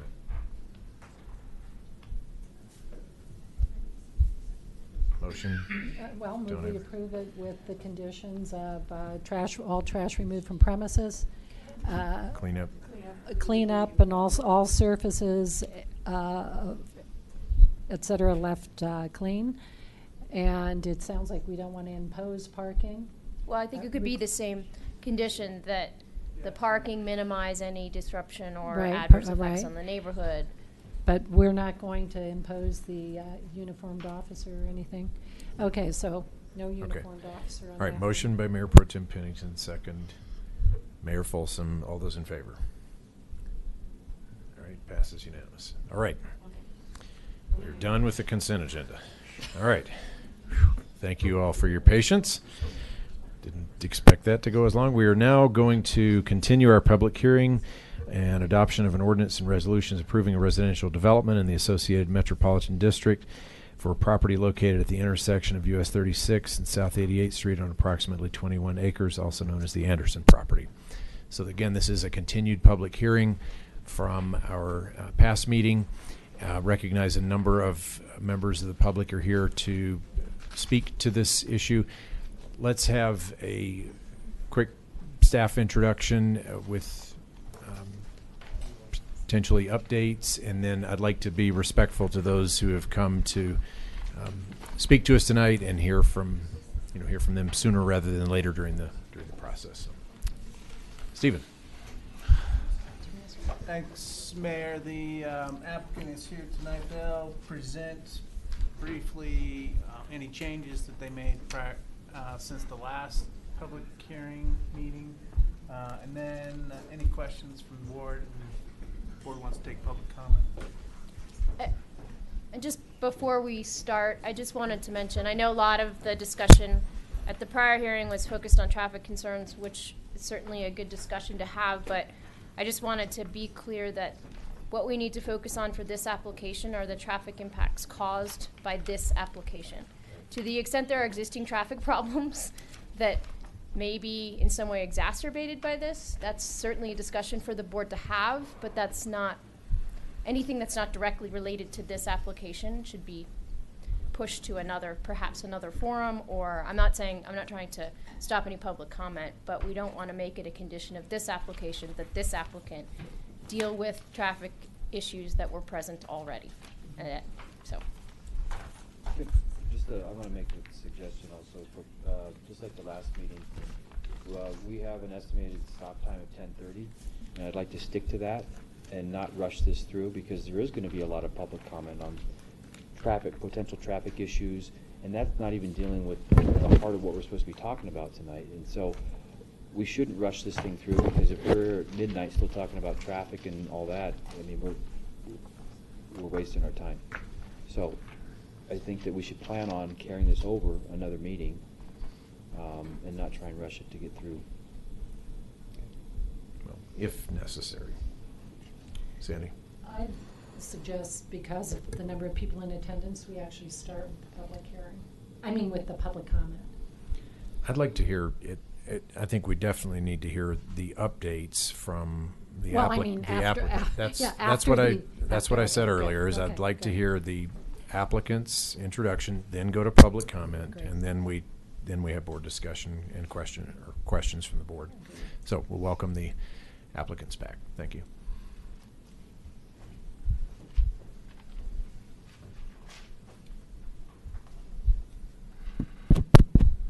Good evening, Mr. Mayor, Town Board. Mike Cooper with Boulder Creek Neighborhood, 712 Main Street, Louisville, Colorado, 80027. And thank you for hearing us again tonight. We've done a lot of work to study where I believe we left off in general consensus at the last hearing about Coal Creek not cutting through to downtown, Promenade connecting, and analyzing the traffic impacts as a result of that, the costs, the timing, and such. So staff and we have come up with a memo and some supporting data we've given you in your packet. Hopefully you've had a chance to review that. So I'll briefly go over that tonight. And if you have any questions, our consultants are here to answer anything on a technical nature related to traffic or engineering and such. So with that, I'll get started. Don't have a advancer. I'm sorry? Arrow? Yeah, just use the arrow. Stephen, you can hold it, please. Where's the advancer? Oh, there you go. Thank you, sir.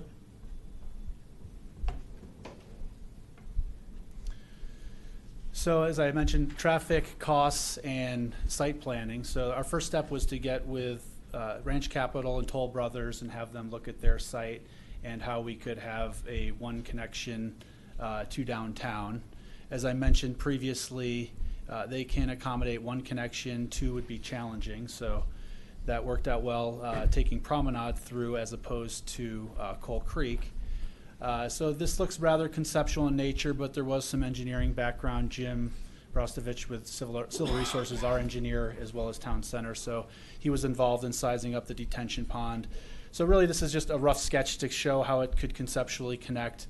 Obviously, they're at the very preliminary stages of their design, so this can evolve, but we're basically proving how the trails can connect and how the road can connect and that it all can work together. So, and it does prove that they are, looking at the design, as you can see the images of how they can make this, give it a sense of place here with not just a detention pond with a trail going through it. So we're springboarded off of what they gave us, and we tied it into our site. And just to get you oriented, Tract H right here. So right now the trail is developed up to a point here. So our plan now shows promenade going all the way through, detention happening up here off site. This is the FRICO tract with the irrigation ditches in between. We've closed Coal Creek off, and I'll show you a little bit more detail on that connection there and how that can function. So we tied it all together and showed how it can look in plan view. Looked at it in 3D, 88th Avenue in the foreground, promenade going through, showing a different view of that, the buffer between Rock Creek and our neighborhood. And this is the terminus of Coal Creek where it used to go through, and we're showing a concept now. We haven't developed this into our final site plan documents yet, so once we get firm direction from Town Board, we will update our plans accordingly. What we submitted just had areas clouded out, so we can button all that up upon final direction. So what we're showing here is kind of a manicured park trailhead area. We have a bike lane, 2 bike lanes, and an 8-foot bike path coming up here, so that trail connection would continue up to about point over here where I said the trail ended up. So it's kind of a transition area from a manicured park to a open space area as you go through the ditch tract here and into Tract H on Town Center. And one thing we heard was, could we put a tot lot or a pocket park in this area, or would we put it up here in the buffer area, Tract H? And what we propose is more just an informal park playground area where kids can climb on some giant boulders and something like that, as opposed to a formal playground. As I mentioned before, our demographic and the typical playground tot lot just doesn't really match well with our demographic. So we're open to a more creative solution where it can function more as a pocket park and not as much as a formal playground per se. So that's kind of how our design has evolved in lieu of Coal Creek going through. As part of that memo, there was a few figures, and we outlined 3 different scenarios. One that had Coal Creek going through, connecting to Promenade. That was kind of the plan that we came in with. So that was kind of our baseline. And what's interesting off of that was, when I kind of doubled back and reanalyzed all this with our traffic engineer, was we really had a fairly limited impact on Weldona in that situation. So a lot of the traffic was being dissipated to the north, through downtown, through Promenade. So we only really added about 45 trips onto Weldona Way.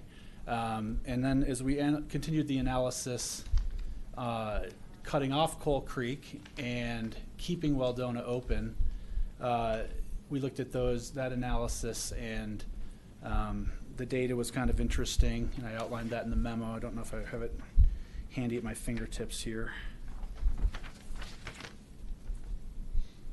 But roughly in this one, about half of our traffic would go north. Half of our traffic would go on Weldona here, and half would go down Coal Creek. So actually, when we close off Coal Creek, the impacts on Weldona Way actually increases. So we went from about a 4% increase to more like a 20% increase by virtue of not connecting that road through. And then on the third. So Mike, are you saying that this is the impact of lanterns, or is this the total impact of the entire scenario you've got there? Yeah, I was just focused on what we would be adding. I'm not going to run through all of the charts, but if you look at your memo that was provided, it summarizes the impacts on Coal Creek, the impacts on Weldona, both from our project and from an overall standpoint as well. It kind of runs through the different scenarios. And just clarification on your memo in here. Under scenario 1, it says 45 daily trips on Weldona Way to 88th Street. That's a 5% increase to existing traffic. But then 2/3 down the page, the total traffic impacts on Weldona Way. Scenario 1, 250 less daily trips, so a 21% decrease in existing traffic.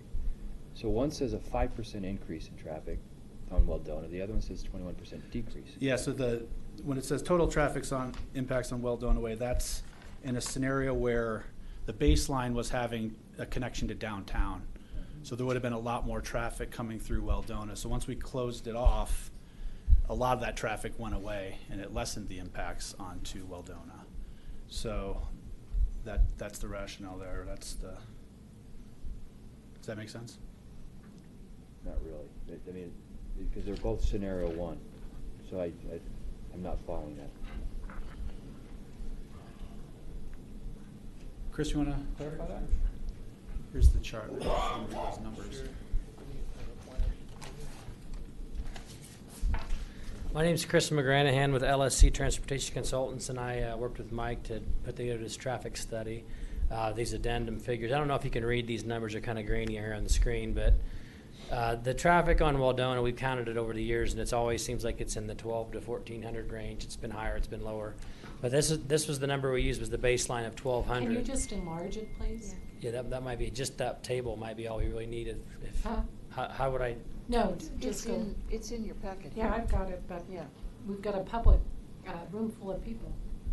How do I make it bigger? Don't you just hit the Enlarge. Enlarge. There, the plus sign at Yeah, the top. yeah. It's at 76.8%.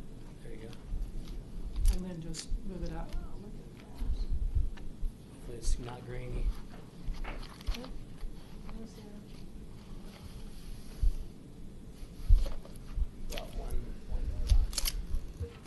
All right, that'll do it. All right, good. Thanks, Stephen. So the 1,200 would have been the base number. This isn't scenario one.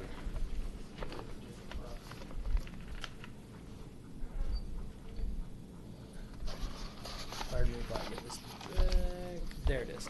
So this is the scenario one. So there's the 1,200 number. Now in this scenario, you notice this column says Superior Town Center, which is what we were calling it at the time, and redirected existing daily traffic. So we're saying that 1,200 number on Weldona would go down by 300. Nothing to do with our site. It's just the connection of Coal Creek to the town center. You know, a quarter of that 1,200 vehicles would now go up through the town center or out Promenade. So that reduces the traffic on Weldona. Our project adds 45. The Zaharias property, which is off to the east, would add 5, so almost nothing. So the 250 we're talking about is the negative 300 from the connections being made, plus 50 trips from our project and one that hasn't been built yet. And so that's how it went down by 250, but we added 45. So that's where that got a little confusing. So you're saying scenario one, regardless, it's going to decrease the traffic on Weldona? Yeah, because in this scenario, Okay. you have Weldona, Promenade, and Coal Creek. You have everything open. Okay. So then if we go down to scenario 2, Coal Creek connection, Weldona, no Coal Creek connection, Weldona open. So now our 1,200 number does not change. The drop is 0. We have no growth in traffic because other than our project, there wouldn't be anything on Coal Creek built. Our project adds quite a bit more because we can't go north into the town center. We can't go out Promenade. Everything either has to go south on Coal Creek to Rock Creek or through Weldona over to 88th. And then Zaharias have no traffic. So the 1,200 number actually goes up by 225, primarily from our project, but not because of the connections that aren't there. So then the third option we looked at was no Coal Creek with Weldona Way closed. And so what we have there, our 1,200 number, all those trips go away because we're assuming it's closed at 88th. So all 1,200 trips have to go somewhere else. So you see zeros all the way across here, 0 traffic on Weldona Way at 88th. If you, on number 7, is basically Coal Creek to the south of Weldona. The other 2 options, if you looked at them on the screen, they were in the 2,100 range. Now it's 3,600 because you pushed all the Weldona traffic and all of our site traffic to number 7, which is the road that is the collector that doesn't have driveways on it. So this scenario 3 has there's no traffic on Weldona, but of course it has to be closed for that to happen. But you're still going to have people leaving on Weldona, Yes. all parts. So to say there's not going to be any traffic on Weldona. This is at 88th. Oh, so 80th, you're saying turn it off Yeah, 88th, so, okay. so Yeah. the 1,200 number will now be where Waldona hits Rock Creek. Right, right. That's what they're looking at. Right.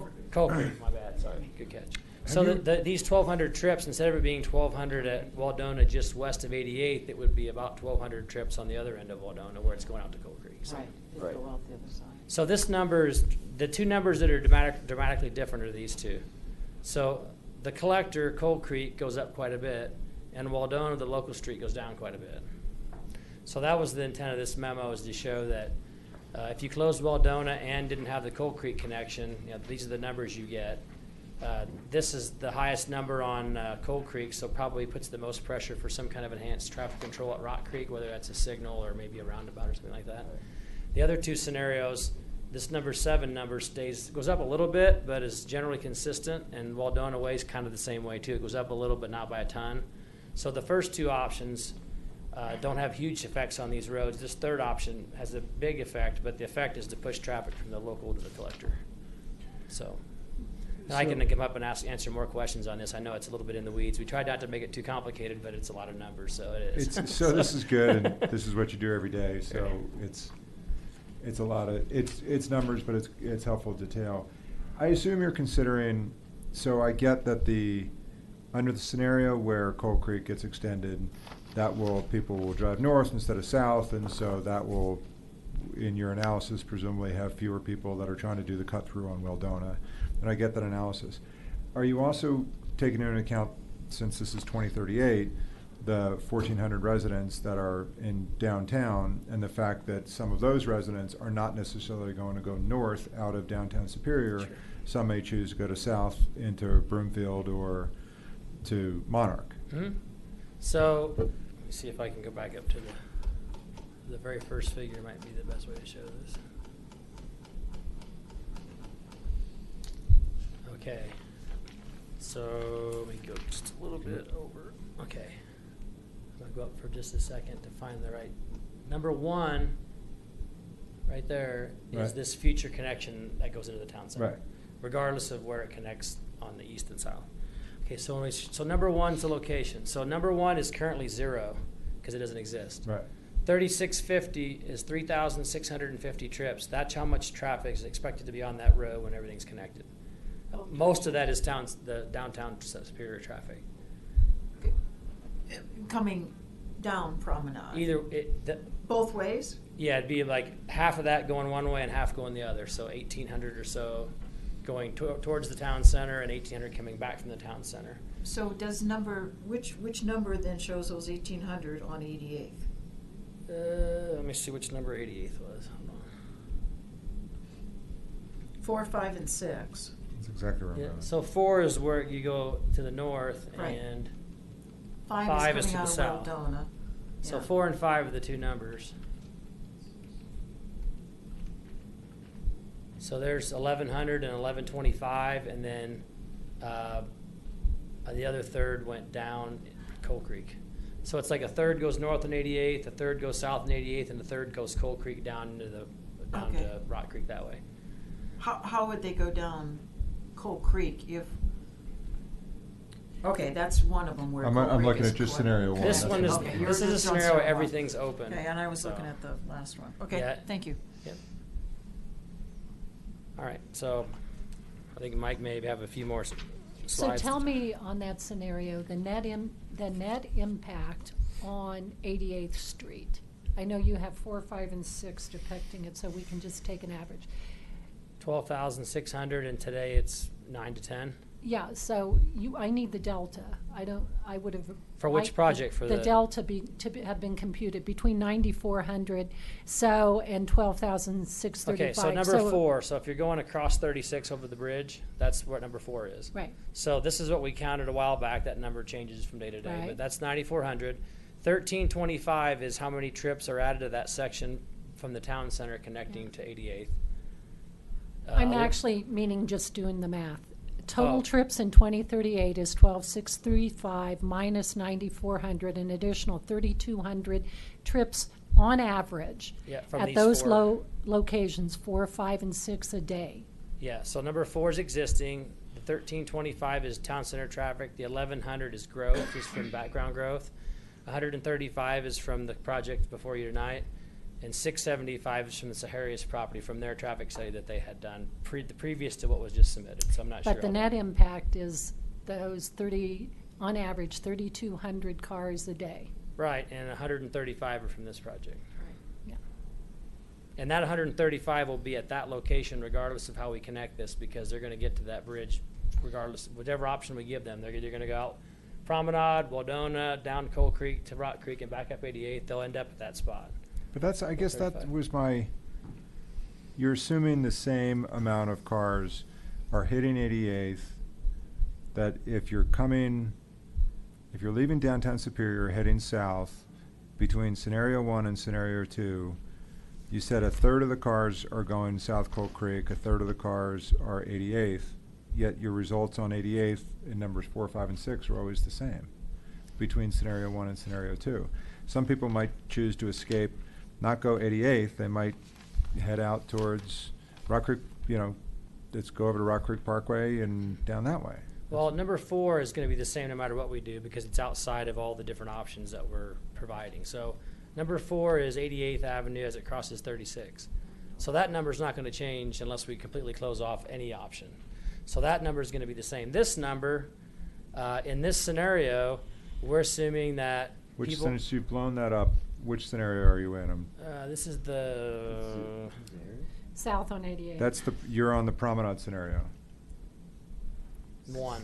Yeah, this is number 1. This is what as submitted Okay. originally. You're right. This is as submitted scenario. Thank you. So what's interesting here is that the number up top here, number 4, off the map, is going to be the same no matter what we do, because everybody's either coming out here, here, or further down, and they all end up in the same place.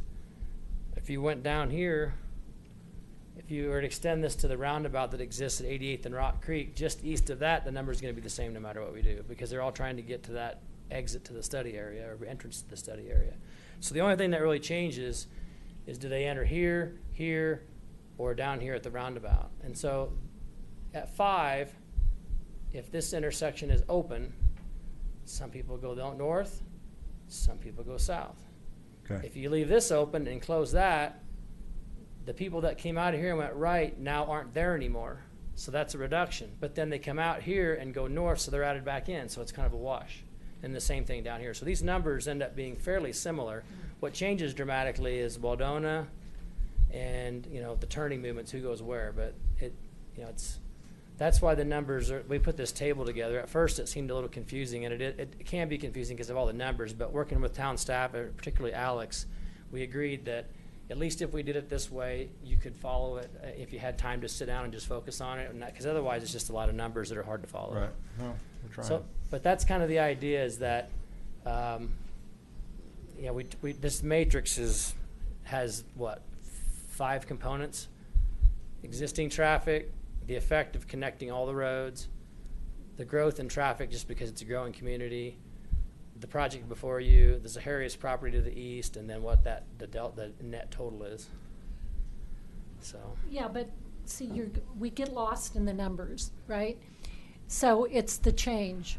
That's all we're interested in, is the change. And I wish I'm having to add the change up one way or the other. And so the change is not inconsequential. The change is, I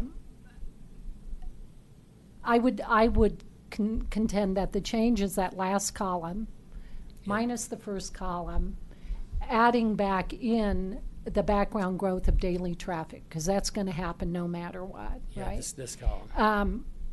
But it's not inconsequential on a road that's already pretty stressed. 88th is stressed right now. Well, and just a reminder, we've got a substantial reconstruction project and improvements we're going to do next year. Good. On 88. But it's stressed. And Well- so then, Matt, would you put that on a note to address in terms of, we're going to add at least a couple thousand cars a day, and maybe 3,000 cars a day, Mhm. and maybe 4,000 cars a day, depending on how you churn these numbers. That's your net delta. So then, Matt, I would at some point tonight, I'd like you to tell us what this reconstruction is going to provide. Is it going to handle? Real quick, yeah, it's Okay. about a $3.4 million project. It's gonna add, it's gonna widen the roadway, add bike lanes, sidewalks on the east side. We can't get 4 lanes in because the bridge is constrained to 2 lanes, but it's gonna add turn lanes or roundabouts or both on the street. So what about that bottleneck then at the 2-lane bridge? Primarily, we see that in the mornings and the afternoon, associated with the school mostly, and the drop off and pick up. Though that would be substantially improved if we could work with Louisville on making improvements on their side of the bridge at that location. And we've had discussions, and we have ongoing discussions about that. How about just plain old traffic flow, like when you go to downtown Denver and more lanes are open to head downtown in the morning? Mhm. And then more lanes are open to come back home in the evening? Could Yeah. you actually? The bridge may be wide enough that we could do something like that. And one option that we're looking at. No. Okay. Okay, Kevin, and then let's keep going All with right. the presentation. So we're going to get a lot of public comment around the options, and I'm going to focus on the difference between option 1 and option 2, because that's the most material that involves your project. The East Waldona closing on option 8, I think Kendra's, I mean, there's impact, but I want to think about the material. There's a material difference between 1 and 2, but I'm interested. One of the comments we're going to get, because people have already emailed, it will be the increase in traffic on South Coal Creek from people that are leaving downtown that'll choose to go south on South Coal Creek. So I believe that's going to be area number 7. Right. Right? Right. You're right. You seem happy that I Right. followed your table. Good. Good. So, looking at area 7 today, your existing traffic is 1850, correct? Right, yep. So under scenario 1, which is open, scenario 1 is open through, was what you came to talk to us about a few weeks ago, open through your Lanterns Lane. Right.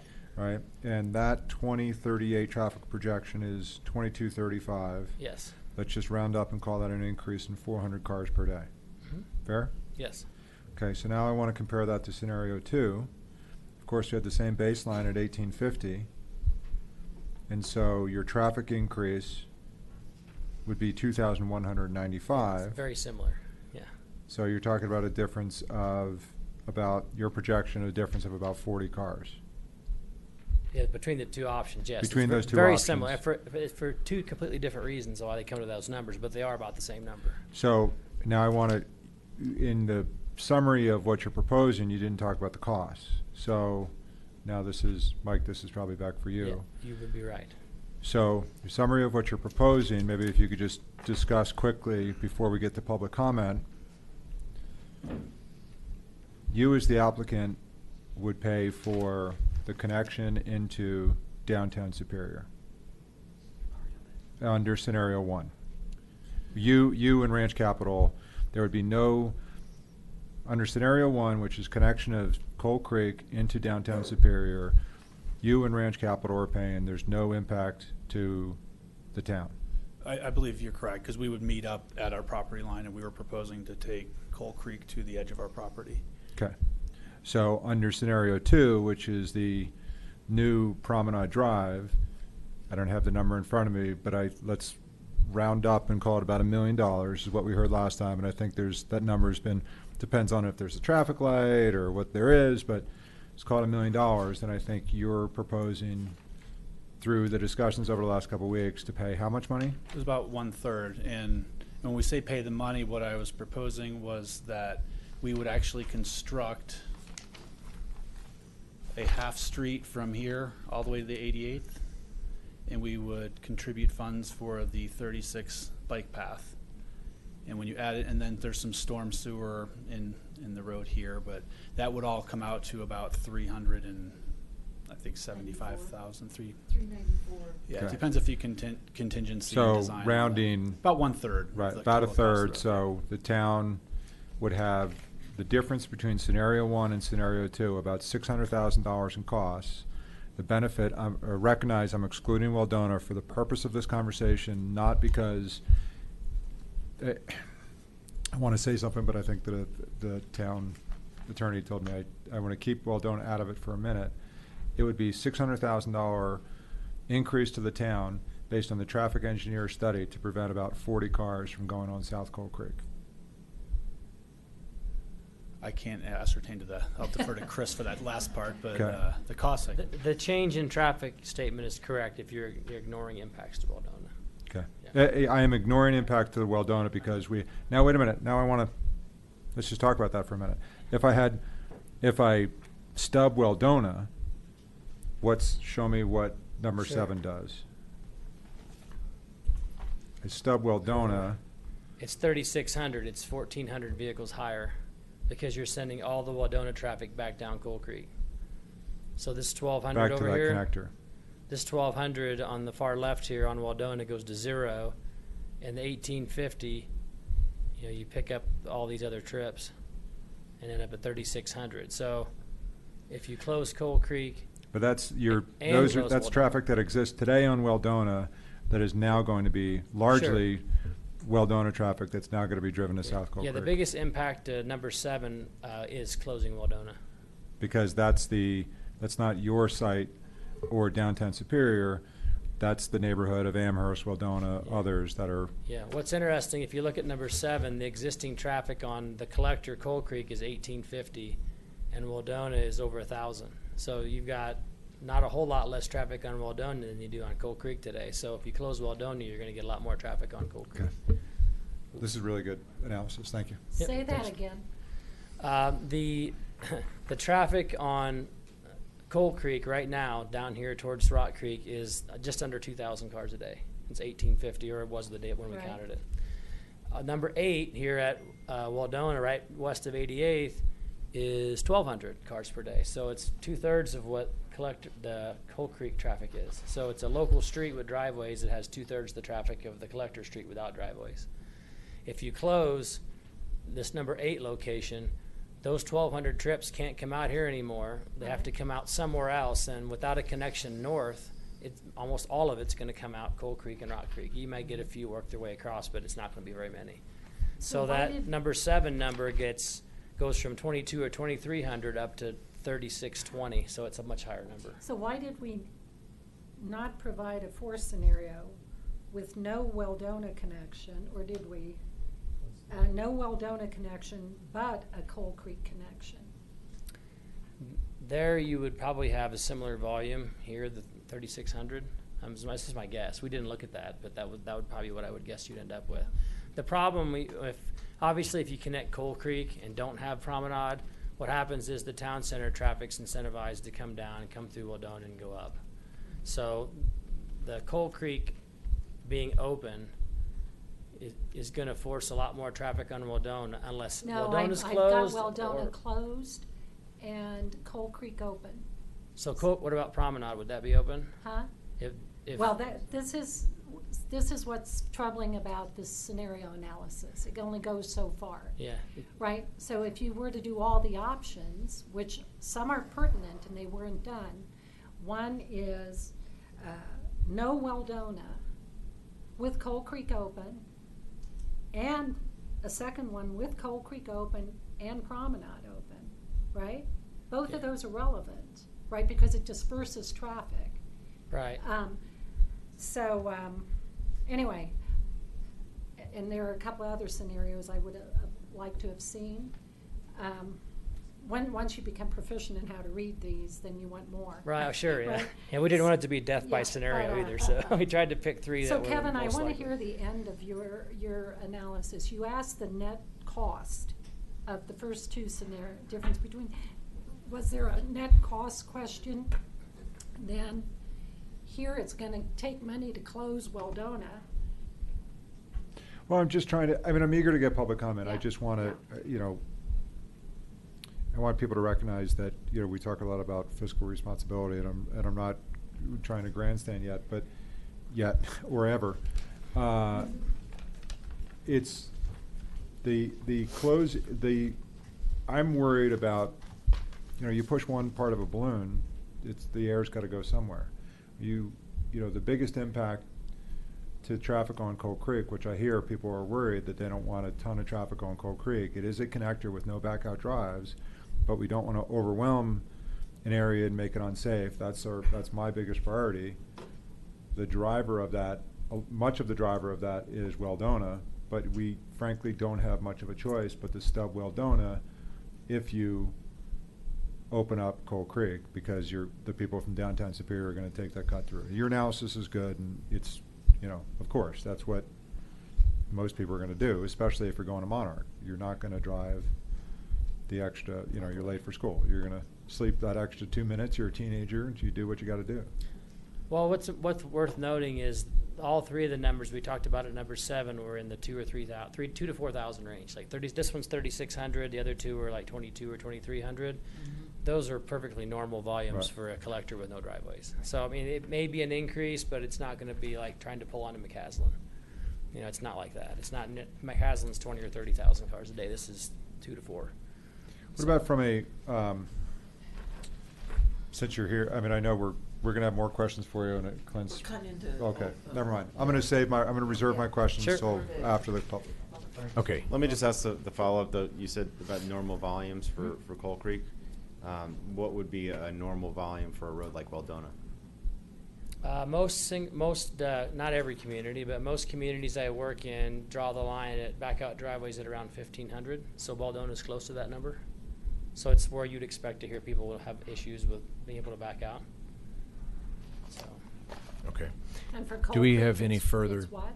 Well, you can tell Coal Creek's a 2-lane road with no driveways. So is 88. 88's about 10,000.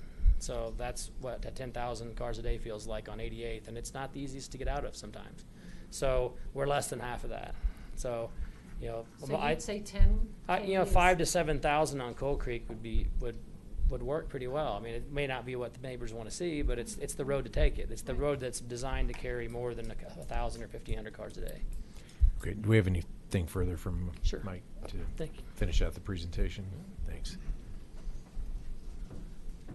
Well, I'm pretty much at the end. If I answered your question about the contribution, that's pretty much the data that we've gathered. So I also have, you know, to the reaction to the public testimony, but I can hold off on that if there's going to be more, since we haven't even heard from you on the anything on our neighborhood. So I'll respectfully hold off for now and cover that later, if that's okay. Can I ask a clarifying question? Sure.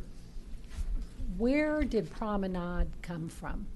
I've been involved with it a long time, and I feel like I've been asleep for 100 years, and Promenade popped up somewhere while I was asleep.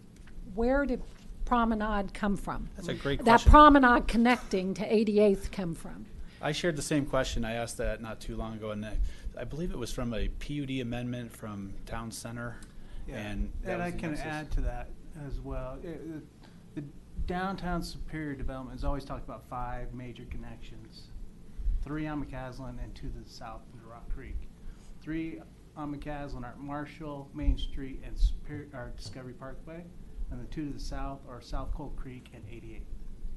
So But 88th, was that not Campus Drive? Right.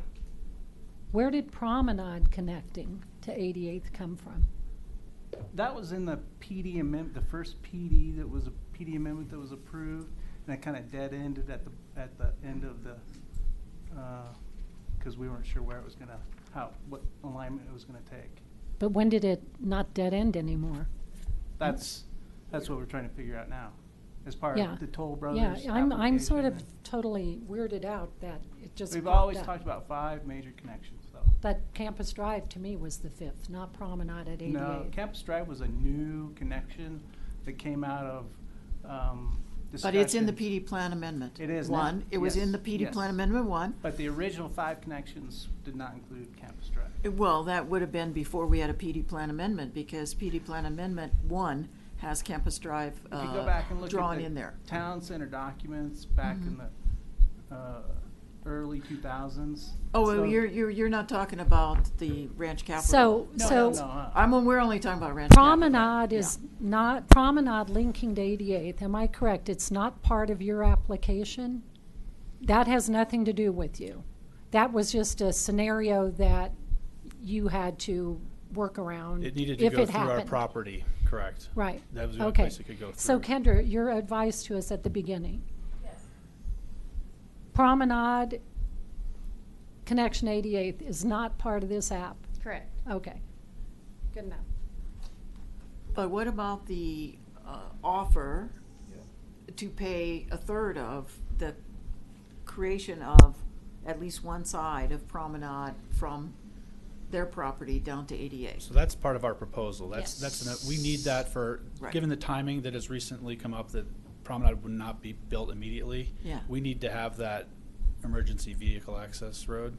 So we would construct that because we need it. So that is part of our proposal right now on our plan. So we would just continue to, all we're actually proposing is to build what we have in our plans now. So it's basically half a street, which is our emergency vehicle access. And then So we've you'd also- only do the one side that's closest Correct. to your property and Yep. not the other side? Correct. Okay, and so I think, and then after we do the public comment, I want us to circle back around to this question that Sandy Pennington has brought up about why Promenade to connect to 88th?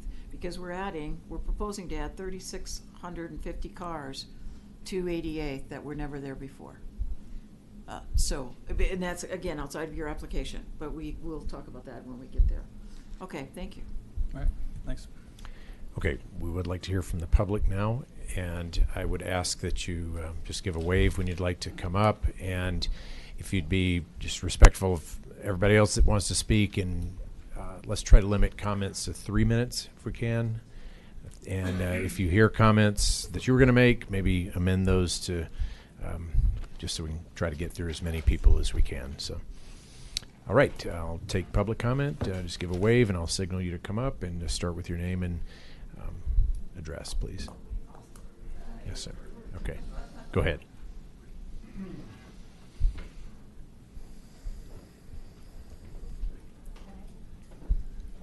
Hello. Burton McKenzie at 1514 East Waldona Way. I know a lot of these people. So the last couple comments that Sandy Pennington made, as well as Rita, that was actually one of my questions originally too, as some of the, the letters we've been writing, and some of the stuff that I've been communicating is why Promenade? Well, first of all, let me say, I don't know anyone that I know in this room who actually wants Cold Creek to connect to Promenade.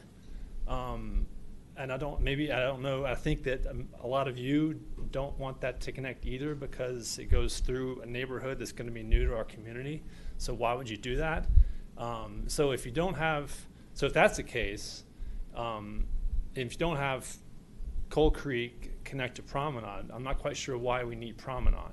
I think what's going to happen there, I understand that connection to downtown, but given what's going on right now on 88th, having all these new families going to be going and living downtown and probably going to the high school at Monarch, with existing, I've seen the 2015 traffic studies counting well over 10,000 per day on 88th. A one stoplight at the base of a bridge on a 2-lane road, I think you're going to create so much headache on Promenade without even Cold Creek. And 88th north-south is also going to get massive backups. So I think Promenade would be as an issue in itself. I'm here to advocate for scenario 3, which Sandy Pennington mentioned earlier was that is scenario 3 where you don't have Cold Creek connect to Promenade, but you close off Waldona. So that was a scenario that wasn't discussed at all previously with the traffic engineer. I'm sorry, I forgot your name, but it was good. So that's what I'm for. I think it's not actually a very hard choice.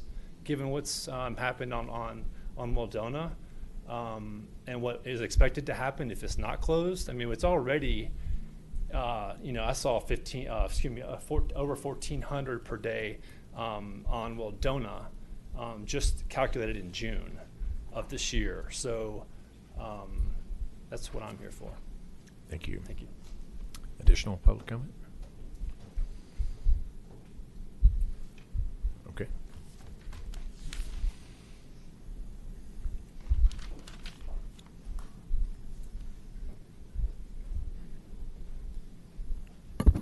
Jim Dudier, 1375 Stoneham Street.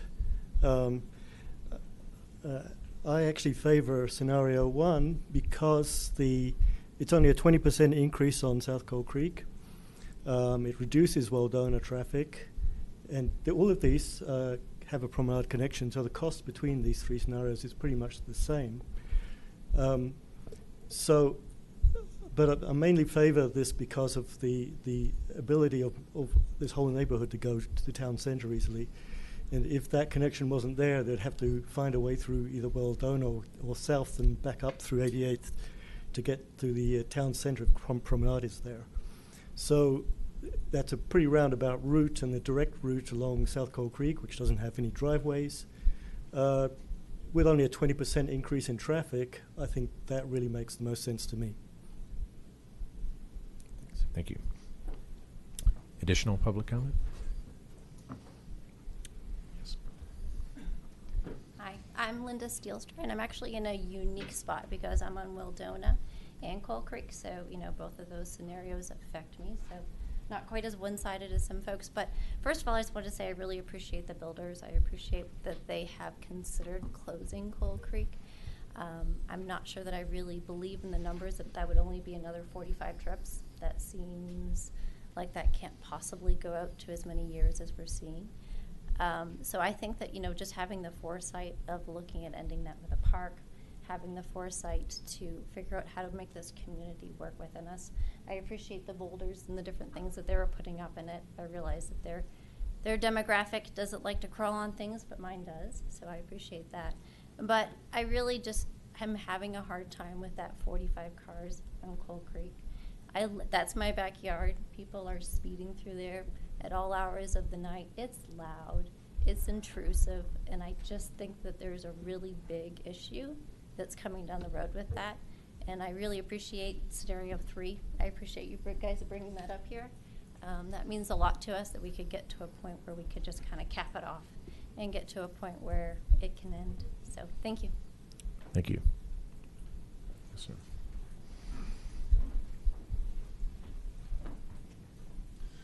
Thank you. James Lester, 1171 Amherst Way.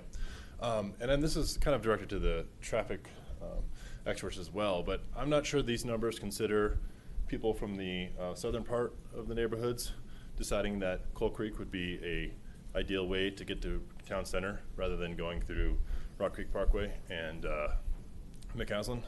So that's something I'm not really seeing be considered that would really increase the traffic on Coal Creek, which is, as we all know, is a pretty, for the most part, quiet, and I think everyone would like to keep it that way. And just as we heard at the last meeting from one of my neighbors about reducing the traffic on Waldona, I apologize for a few years that I did make that cut down through Eldona when I was going on 88th, but I think of all of us in this neighborhood now realize that it's just kind of a nice and easier drive to go all the way to Coal Creek and down there. It doesn't take any more time, and we're not. It's a safer way for all of us to get down there. So, sorry for cutting through there for a couple of years. Thank you. All right, additional public comment?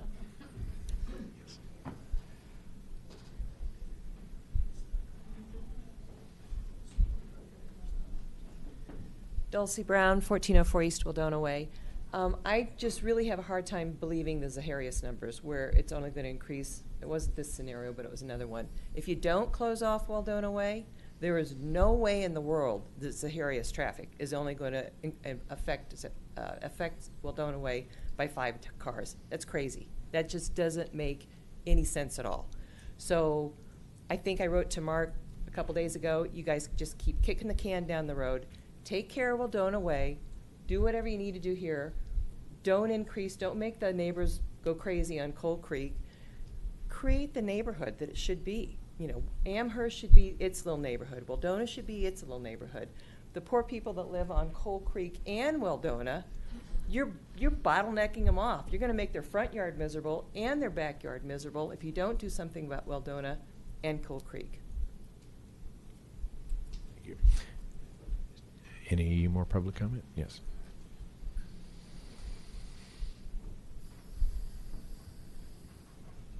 Sharon Awald, 1055 Stoneham.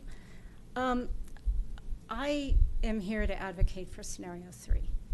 If we look at the numbers, I agree. I don't believe these numbers, I believe you said, are the impact of this new development. They are not the full impact of an expanded town center and all of the traffic that will go through. So if we look at opening Cold Creek to go downtown, especially if we don't have Promenade, if Superior Town Center is a success, and if we start drawing people from not just Superior but outside Superior, anyone from Broomfield is going to cut down Cold Creek.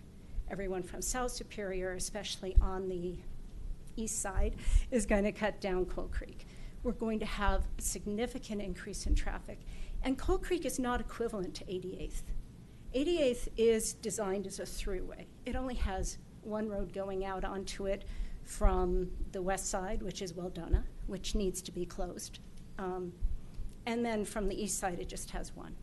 But if you look at Cold Creek, it has a number of roads going out, but it doesn't have the width that, say, a Rock Creek Parkway has with room for an island. It's kind of that in between. It's not as big as a Rock Creek Parkway or Colton. It's not a throughway like 88th. It's really designed for access to neighborhood. But if you have it open up to downtown, it's going to start getting the level of traffic that those other roads get. And it's just not really cut out to support that. You're going to be putting kids in danger. You're going to be putting all the people who walk there in danger as far as all the cars. So I think option 3 would open up traffic routes. I personally do not have a problem with Promenade. It would give a way for people to get to downtown Superior, but route it through 88th to keep fewer major streets going through Superior. We don't want more major streets. Thank you. Thank you. Next speaker. Anyone else? Yes.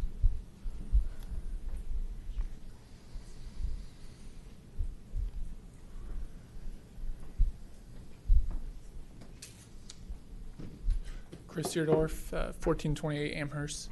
So I've had the experience to drive, walk, both down Cold Creek and 88th. And I think we can kind of all agree there is a vast difference between those two experiences. And so one thing I guess I would ask the board to consider is, what do we want that user experience to be? I can tell you, I do not walk down 88th because it's a very congested, busy traffic. Even as a walker on a sidewalk, I do not feel safe. So now we're talking about increasing the traffic on that street and also increasing traffic significantly in Cold Creek, thereby kind of taking away from the experience, the quiet, safe experience on that street. The last thing, the next thing I wanted to bring up is 88th is not your normal throughway street in the sense that there are multiple schools and hospitals on that street. I think that really has to be considered.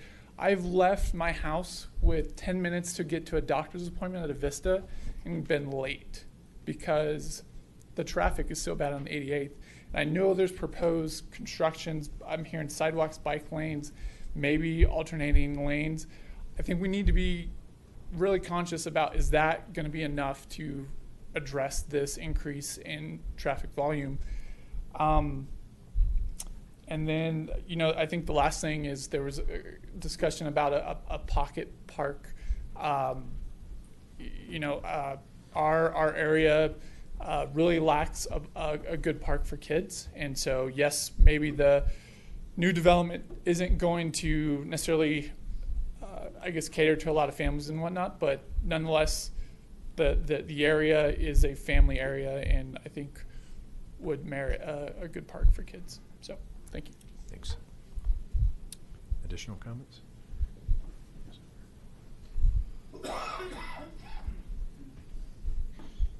Hi, thanks. My name is Mark Romero. I'm at 1625 Villas Court. I live right here in the reason I'm here to advocate against opening Coal Creek to downtown, mainly the reason, well, a lot of reasons, but I'm a father of 2 daughters, 3 and 5. We almost got killed crossing Rock Creek Parkway from a person that was texting, driving really fast, didn't see us, and I had to push my daughters, who were in a wagon, out of the way across Rock Creek Parkway. Luckily, we got out of the way. That person ended up hitting the car in front of them. My point is, people are not getting better at driving, and they're more and more distracted as ever. And I feel at the moment that walking along Rock Creek Parkway, I feel unsafe, just as the guy was talking about there. I also don't feel. Do you mind speaking? Do you mind speaking into the mic? Do you mind speaking into the microphone so we can get all your Sorry. comments? I also don't feel safe going up 88th with my children either. If Coal Creek opens up, I'm not going to feel safe going up Coal Creek. So I'm pretty much locked to where that number 7 is. So I just don't think with the way that people drive nowadays, and then just opening the one street that we have left that kind of makes it a nice enclosed, nice place to live, I'll just kind of jeopardize that for every one of us that live along Coal Creek. So hope you guys consider preventing that from being opened up. Thanks. Thanks. Yes.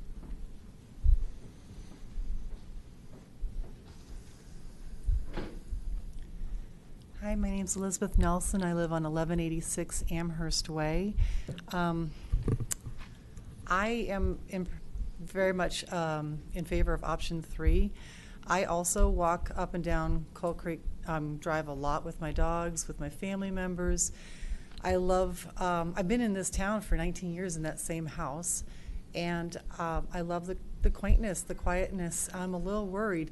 I was hit by a car as a pedestrian 1.5 years ago. It wasn't in Superior, but we have a lot of distracted drivers. I just want to add my voice to this. I think we should also close Waldona because, again, safety first. We really need to keep this town safe, So I'd also like to add a roundabout at, Rock Creek and Coal Creek Drive as well, so it's an easier turn left since we will be adding some traffic. But please, please do not take Coal Creek all the way to downtown Superior. It's going to add so much more traffic. 45 cars just does not seem reasonable when you think about all the people that are living down there wanting to come up multiple times to go to school, to the supermarket, and all these other things. And it's going to be a lot more than that. Thank you. Thanks.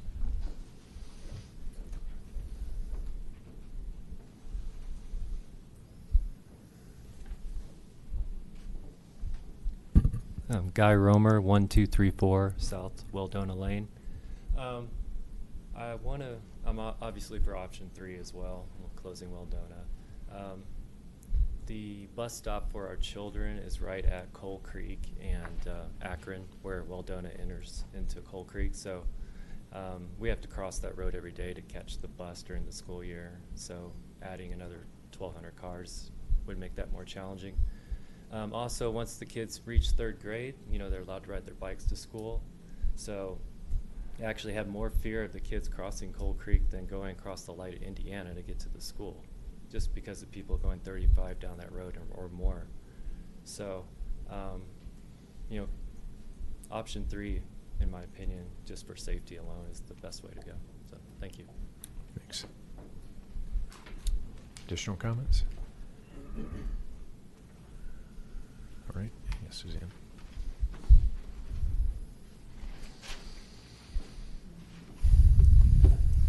Suzanne Devaney, 1191 Amherst Way. I'm also here tonight, like so many of my neighbors, to advocate for option 3. I have reasons both on the north end of Coal Creek and at the south end. On the north end, extending Coal Creek into the town center, to begin with, from the drawings that I've seen, it looks like it actually bisects that new development. You're basically putting a major thoroughfare that has, is separating the people on one side from the people on the other. I'm excited about the fact that this is a development designed for a certain demographic. It somewhat frightens me to think that those people who already have perhaps mobility issues and take time to cross a road may have to be dealing with an increased traffic just to go see their neighbors on the other side of Coal Creek. I like the proposed bike/walking path. I think that provides a wonderful opportunity for us to get out of our cars when we want to go to the town center. And again, there may be residents in this development who won't be driving, and the walking path will give them an opportunity to get out and enjoy our outdoors and our open space. Obviously, I would like to see Coal Creek continue to be the quiet street it is. I walk on it, my neighbors walk on it. We don't need that much more noise. Traffic is noise. We're already towards the north and close to 36. Since they've redone that, there's been plenty of additional road noise reaching me already. I certainly would appreciate if there wasn't even more being added. Increasing the traffic along Coal Creek, similar to what it would do to Lantern, is really bisecting our neighborhoods by that road. People will have difficulty crossing it to get to the other side. They'll have, they won't be as readily able to get to their neighbors. I know kids that cross Coal Creek and then walk up to the high school. I don't think we should do anything that further discourages our young people from walking or riding their bikes, as opposed to, having mom and dad drive them or getting in their own cars and adding traffic onto 88th. That said, I also think that if we're going to look at the proposal to close Weldona, we also need to, at the same time, look at addressing what's going to happen at the intersection of Coal Creek and Rock Creek. I've heard the traffic numbers that say Rock Creek is quite capable of carrying the volume, that Coal Creek is quite capable of carrying the volume. However, that's numbers over the extended day. In the mornings and at night, it is very difficult to make that left-hand turn onto Coal Creek. A light, a roundabout, would definitely be a responsible thing to install, again, to save the aggravation. Okay, thank you. Ken, I saw your hand.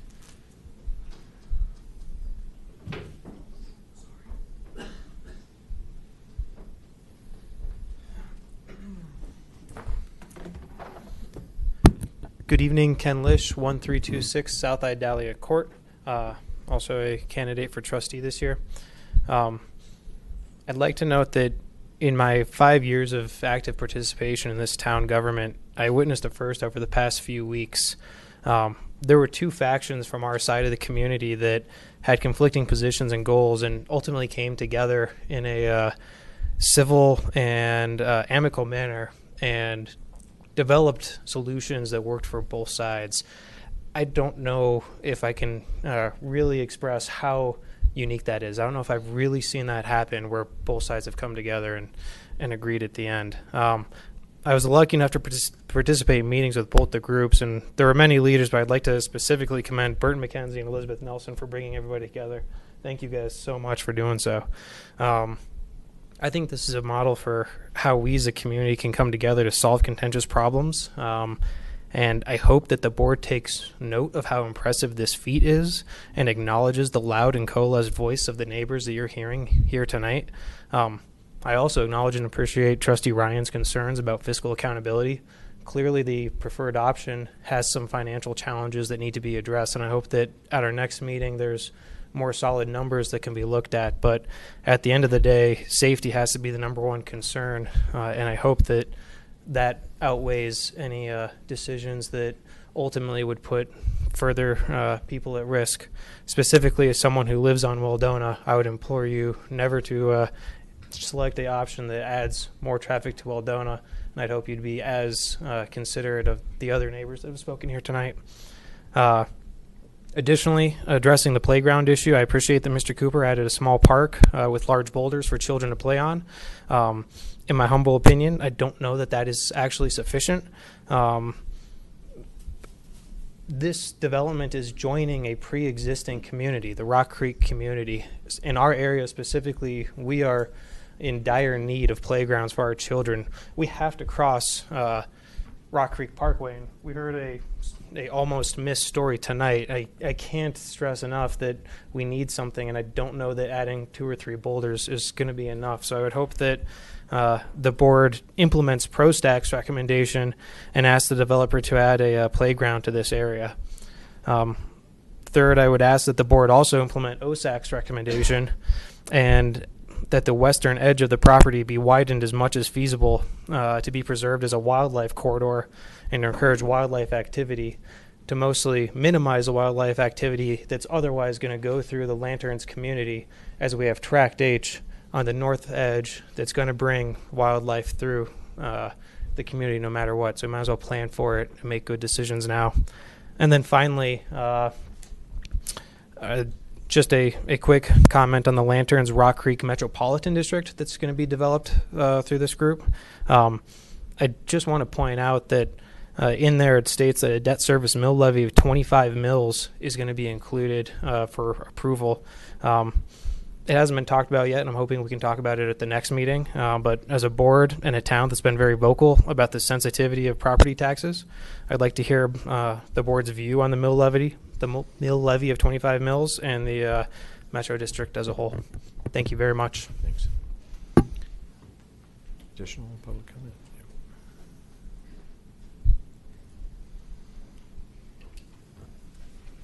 How you doing? I'm John Heckman. I'm at 1042 El Dorado Drive. So first and foremost, I think this is a phenomenal discourse and discussion, and it's great to hear everybody's thoughts and opinions on this.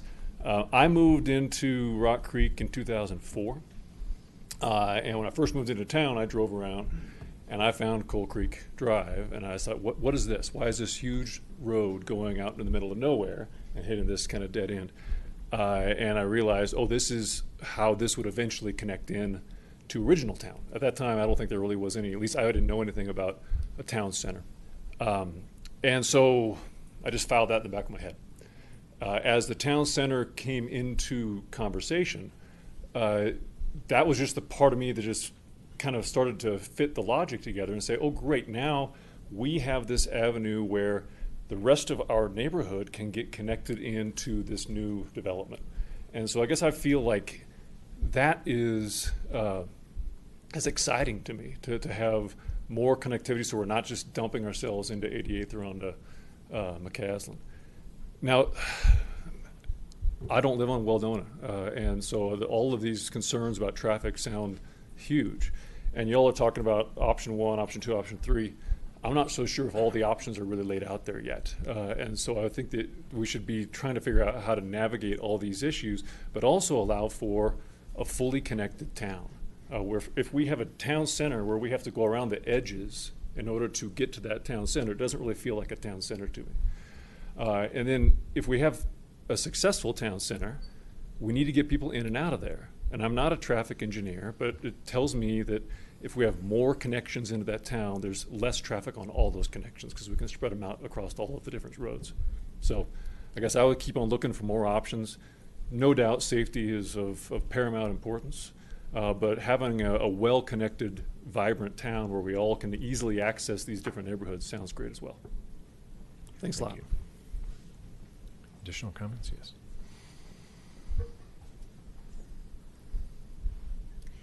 Lisa Surface, 1025 Stoneham. I agree it would be great to get to town center, but I really would like to advocate also for option 3 with non-motorized access. I think it's an excellent example for our kids in the neighborhood. Safety is a huge issue if you open Coal Creek, in my opinion. But I think that our kids need to have the ability to get to town center, not just by their cars. So I'd like to propose option 3. Thank you. Additional comments?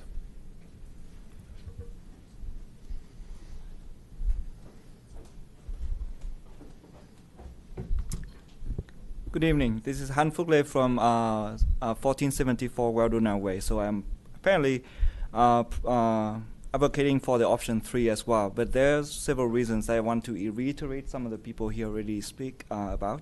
So one of the things is that the Weldona Way traffic right now is 1,200, and the traffic engineer already say that the limit is 1,500. And the increase that he counted for is only for the additional neighborhood that he built, not the data center.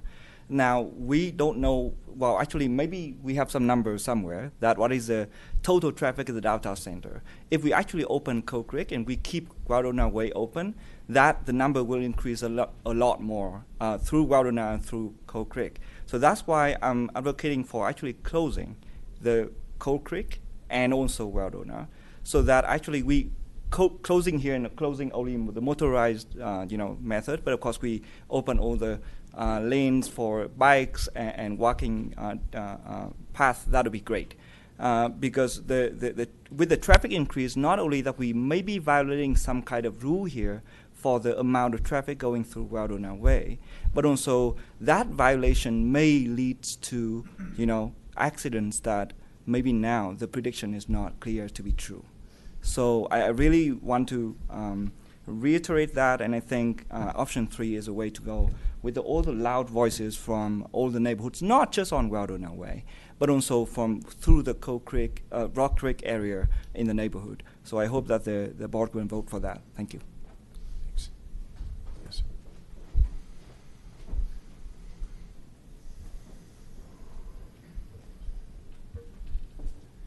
Eric Nelson, 1186 Amherst Way. So I was a part of the group. We had a meeting a couple days ago, look at the various options. And like one of my immediate neighbors said, I was a fellow scofflaw that would kind of cut through from Amherst Way through Weldona. I think one thing I want to clarify is if you close Weldona at 88th, people have to get out one way or the other.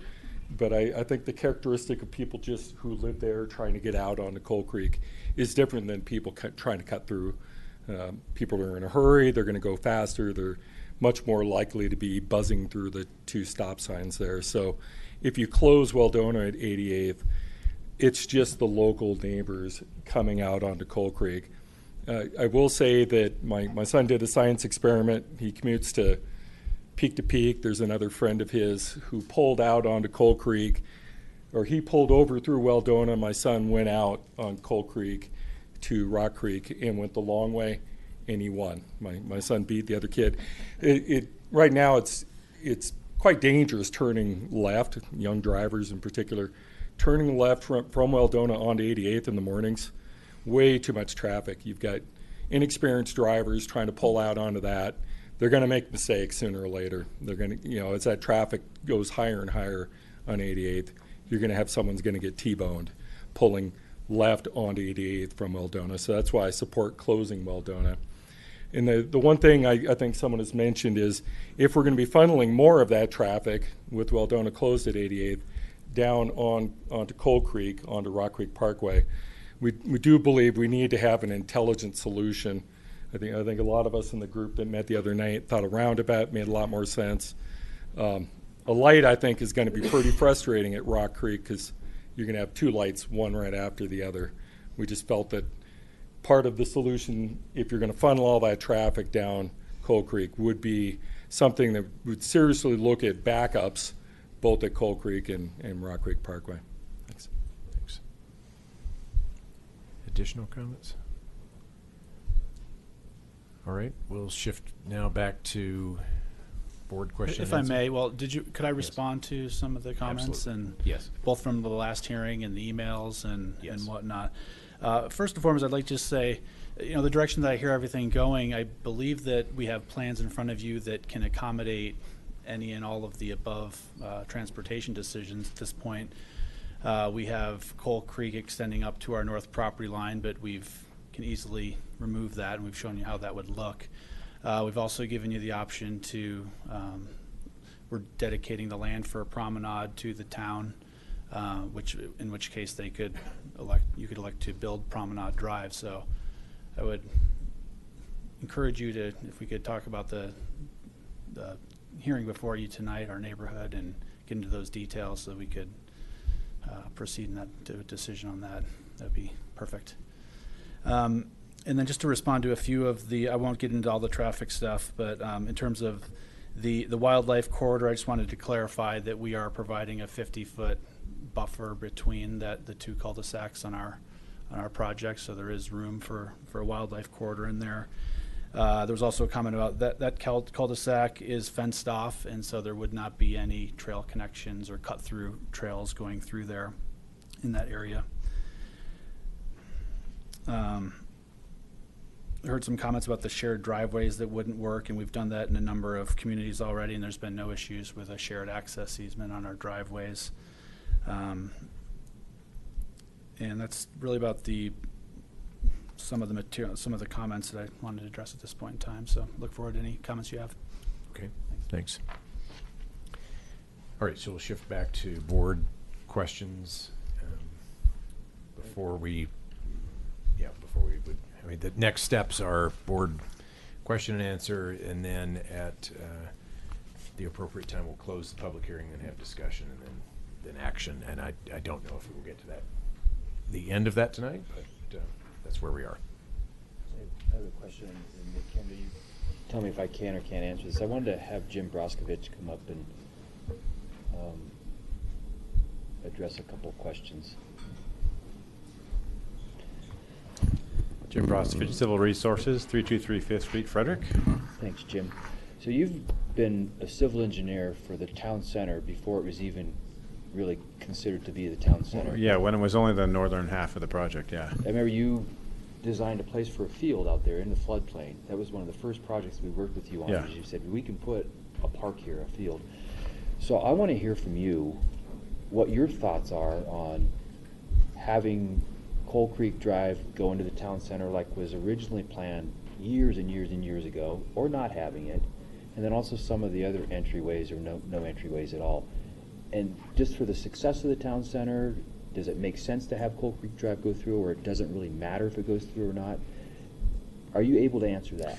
Well, I can't really answer from a traffic standpoint. That's not my area of expertise. But I can say that when I looked at the original Coal Creek connection, just from a grading and civil engineering standpoint, the Coal Creek connection is fairly challenging from a grade standpoint. We were able to make it work here, but if I was from a blank slate, I probably wouldn't have picked that alignment. The alignment that's shown on PDA 3 for the town center would be difficult to build in that exact alignment there, and I think we all knew that that was probably going to move around. Right. So I didn't really make a big deal out of it at that point, but there's definitely engineering challenges. Okay, thanks. Okay, additional questions? Jim, could you maybe take an extension of a question? That alignment sort of bit the dust. Which? The one shown on PDA 3? Alignment in the original PDA bit the dust a year and a half ago or something. Yeah. When the challenge was laid that to actually come up, not violate Tract H, right, and right. actually come up the eastern edge. Right. So that seems to be the one on the table, because there was the bonus of flex residential Correct. then given. What about that one? How hard's that to build? The one that was shown on PDA 3? No, the revised one that you're totally unaware of. Oh, the one. But you can opine. Are you talking about this alignment here? It's the one that came through Tract H at a earlier point, more to the west. Can we tie this back? I'm just wanting to keep this relevant to this application. So It's relevant only because of the continuing discussion on Coal Creek, whether to open or close. I don't know that, I did not take that to very far in the engineering level. I'm confident we could have made something work. At what cost in terms of other development and engineering challenges, I'm not sure. I have looked at this alignment in detail in 3 dimensions, and this does work, and without any. The Coal Creek you're referring to? No, this promenade does work, and we could have made a Coal Creek work as well. Either way, like Mike said. I figure if you either made way. Discovery Discovery work, you probably Yeah. can make this work. Yeah. So that's my opinion. Okay. Any more for Jim? Yeah, before he leaves, because this alignment along 36 was really where it was originally, before the town center development was, that it was always planned to go closer to 36. So this promenade is kind of a mix between Coal Creek going straight north and then cutting over quickly to the west, or going along 36. So then back to the question at hand. So that's why I can understand this one would work, because that was more Right. the alignment that had been originally done a long time ago, before anybody came as developers. And when you worked with Oz Architects and stuff on the first design vision. So the question I go back to is, we're talking a lot about promenade connecting here, and as the applicant said, they don't really care one way or the other. It's not impactful that promenade connects into or from the town center for your development. The only thing you're looking for is an emergency egress out of your Lantern Way.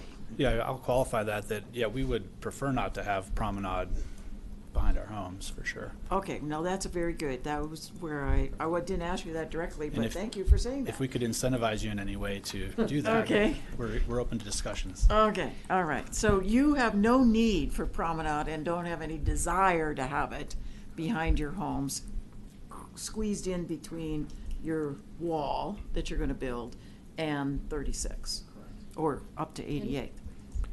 And then Could you add, how far behind your back property line would promenade be if it were built? There's a rear setback.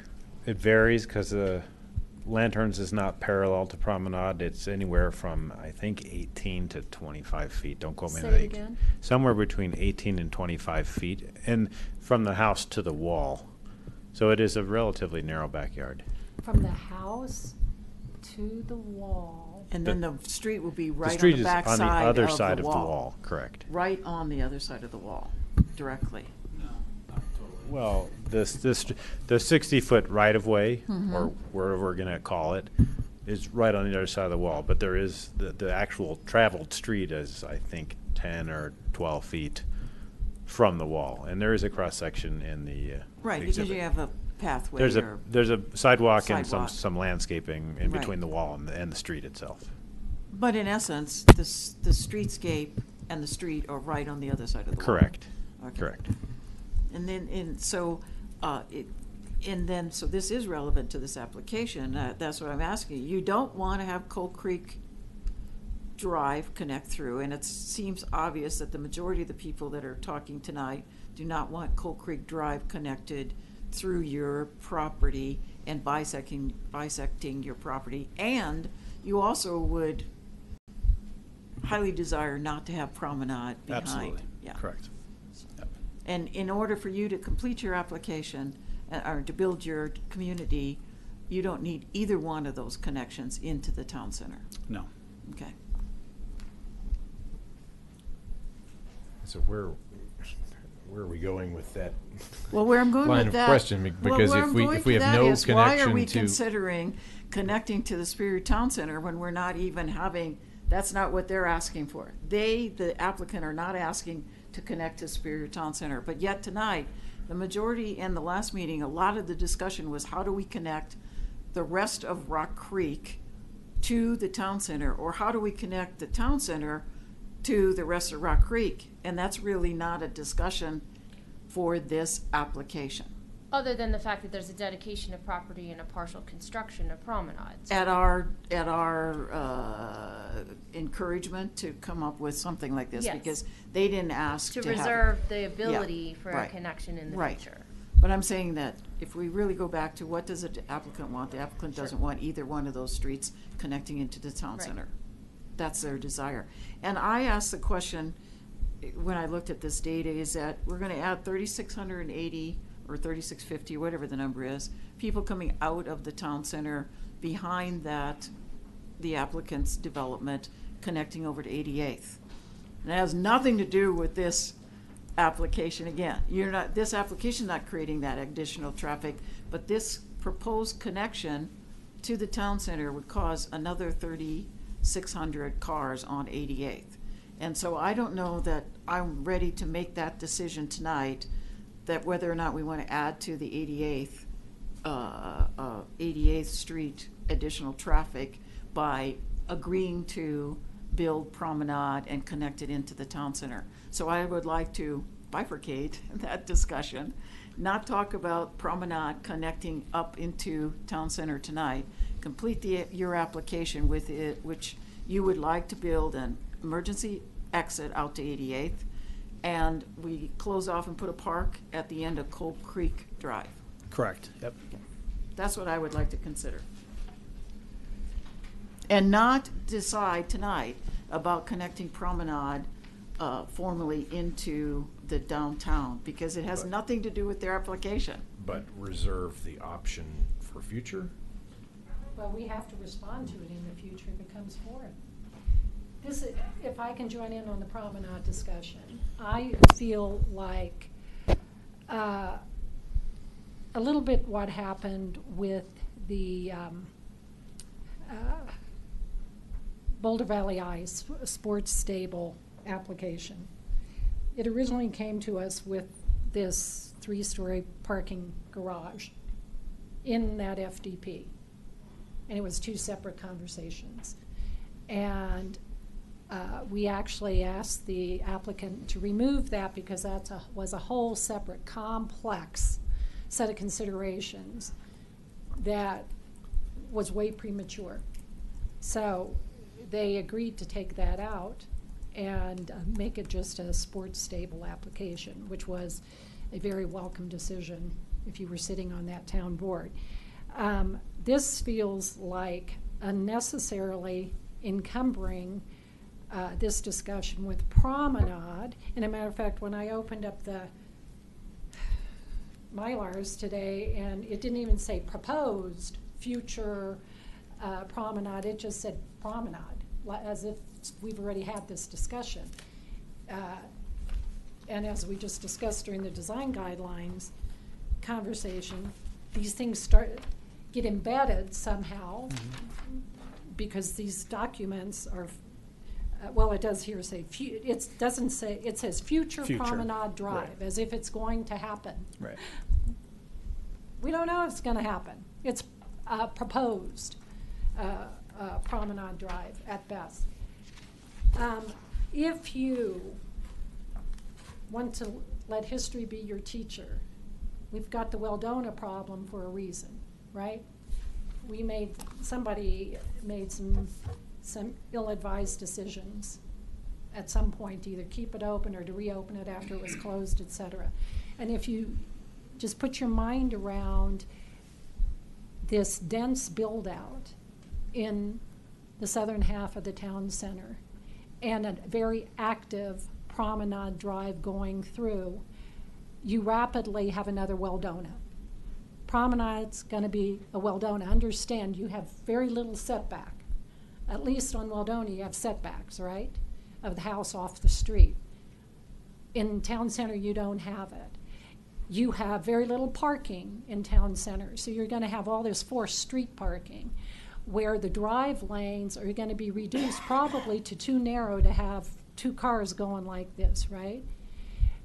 And you're going to, so you're going to have Weldona on steroids if you actually sit here and extrapolate some of this stuff. So I, too, am not prepared to, Promenade will have to come back to us by whoever needs it in their, desires it in their application, and we will have to consider it on the merits of that application. And to have it encumber this application to me is nonsense, as far as I'm concerned.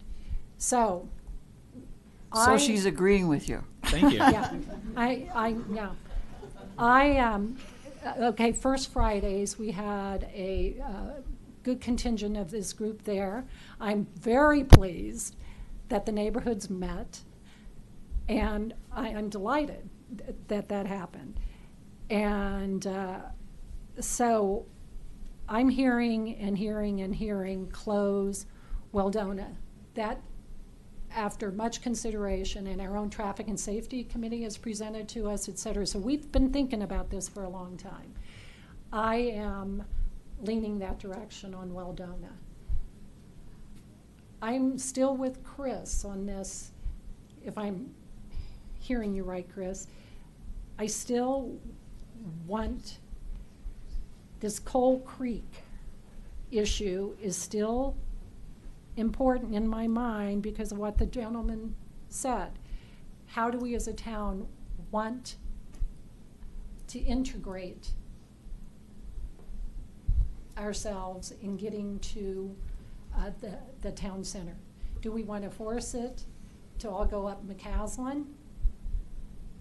How do we want our cars, or not, to get to town center? So that's what I want to hear from the rest of the board about, is this Coal Creek thing.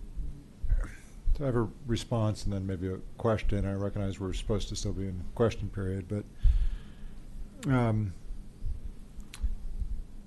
when we decided around the town center, and I think when we decide on any development, you need to look at the financials and the impact to the financial impact to the current residents. And I remember when sitting on the other side, when we talked about the town center, the financial impact to the current residents was going to be next to nothing. It has not been next to nothing. We're spending a tremendous amount of money on town center, whether or not it's the landscaping on Tract H, or the lawyers, or the consultants, or potential or designing the parks. We're spending way more than what was represented to the community. And so I'm very focused around fiscal responsibility.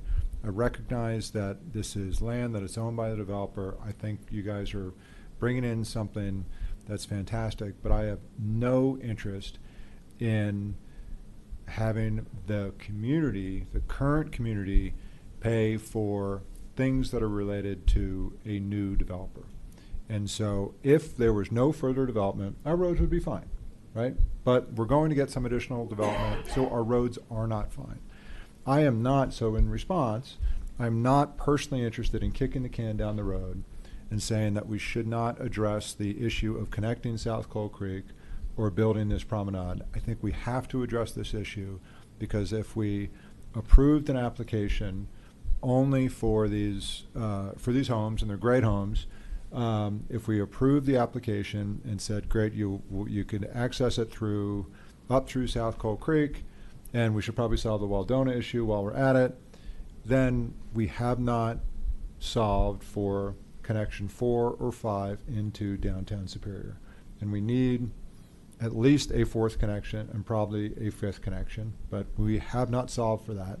And if we don't take advantage of the opportunity we have now, which is either to connect for South Coal Creek direct, which would be 100% funded by the developer, up to the line of Ranch Capital, but there would be no burden on us, or to pay for, well, hold on, let me finish, and then if I'm incorrect in that assumption, but then we'll fix that. But or to take advantage of the roughly third contribution to build the Promenade Drive.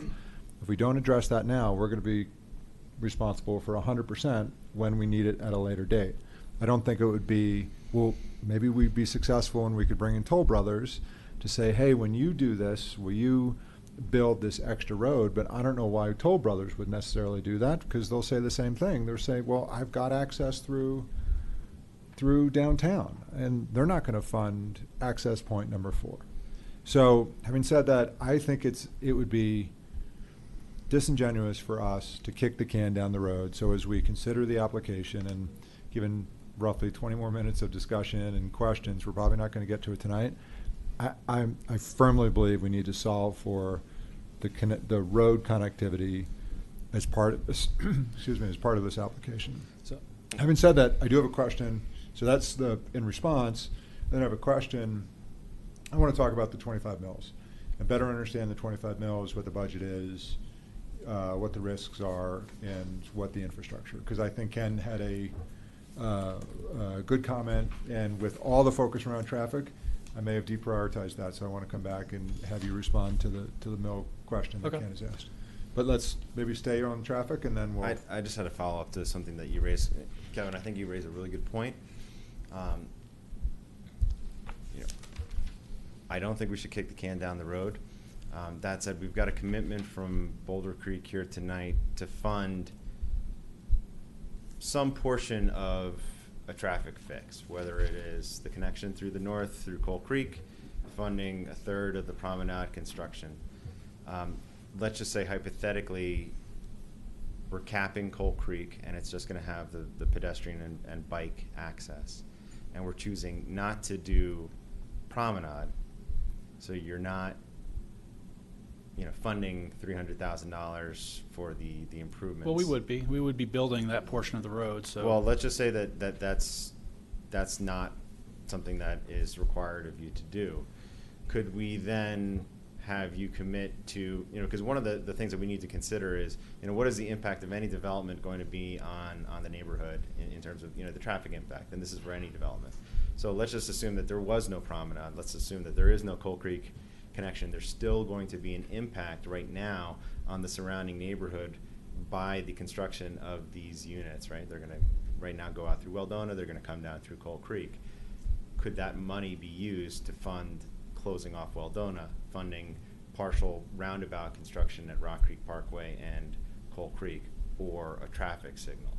That way you have a direct fix to the actual people who are actually going to be moving into these units that are going to have in the surrounding neighborhood.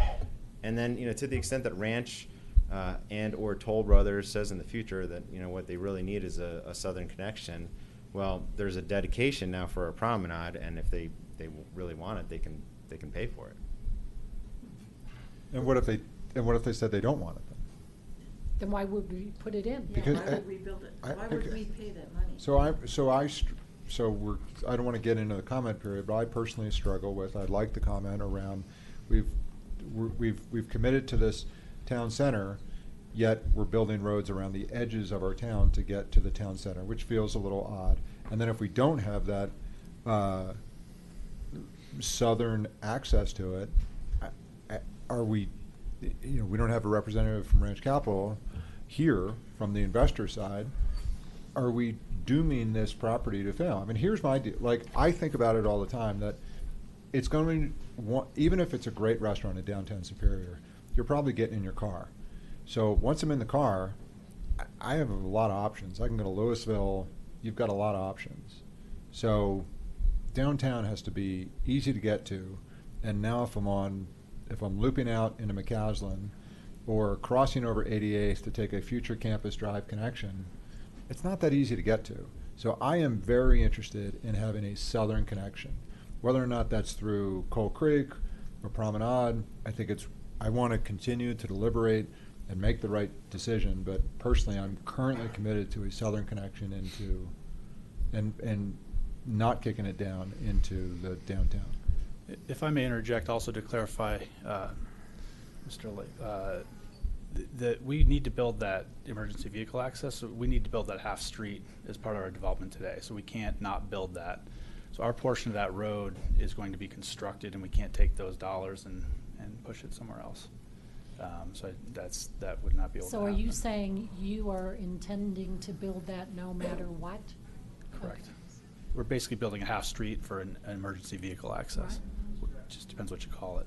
And furthermore, I would suggest that we can give you the land for a promenade. You can take it as right of way, or you can take it, fee simple, or per the plat, and you can make that decision after the fact. We're not going to build on it. We're going to give you the land regardless. So I think that's what I was saying, is that don't make the decision tonight. We don't have to when or who or what's going to pay for that. We get it as part of the public right-of-way, and then, anyway, but you would still build your emergency exit. And furthermore, Coal Creek, we could give you the land for that. Yeah. We could give you the right-of-way and Yeah. not build the street, or we could leave it on our plans and build the street, so. Right. Now, so backing up a little bit, I would say in response, Kevin, to you wanting to have a southern entry into into Superior Town Center, never was there ever a demand or desire for a southern entrance into Superior Town Center from Rock Creek proper. I don't remember ever hearing that or being part of that discussion. And frankly, I was at every meeting with the developer, and they didn't want Coal Creek Drive to come through the town center. Because first of all, it had to go through Anderson property, or through your property, Right. which they had no control over. The Ranch Capital had none. So it was difficult at best to get them to agree to put that connection up through there, because they had no idea what was going to happen with the Anderson property and whether it would be developed. Rita, I'm going to disagree on that. I mean, every meeting I've been to a lot of the same meetings you have, and I have got a totally different recollection of that. I mean, there has always been the idea of connecting our existing community to the downtown From the board, but not, I was saying from residents. From residents haven't come and asked for a connection, which is what I was hearing, that there's a need to have a connection for residents to get into the town center. I'm saying that there was never an overwhelming desire or demand for residents to be able to get into the town center from the south through Rock Creek. That's what I'm saying. So I'm not saying from the board up here, that they wanted a connection in there, and it was drawn in there, and it was drawn through Tract H incorrectly. Right. So I'd say it's part of the 2014 transportation plan, right? Mm-hmm. So it's in the 2014 transportation plan. It's in our design guidelines. They use the phrase extension of South Coal Creek a number of times. So we spent a lot of time today talking about design guidelines and what they mean to us. It's in the design guidelines. And I was on the other side, and as one of the, and I don't want to say the more active, but an active resident who was at the time advocating for different reasons, not necessarily in support of downtown, but the second it got approved, we need to make it successful. And so yes, 100% from a resident standpoint, not just as a board member, I want a southern access point into downtown that is not McCaslin, that does include, even though I ride my bike everywhere, that does include vehicular access, because there's a pretty steep hill. And it's going to be, you're going to go out to dinner at night.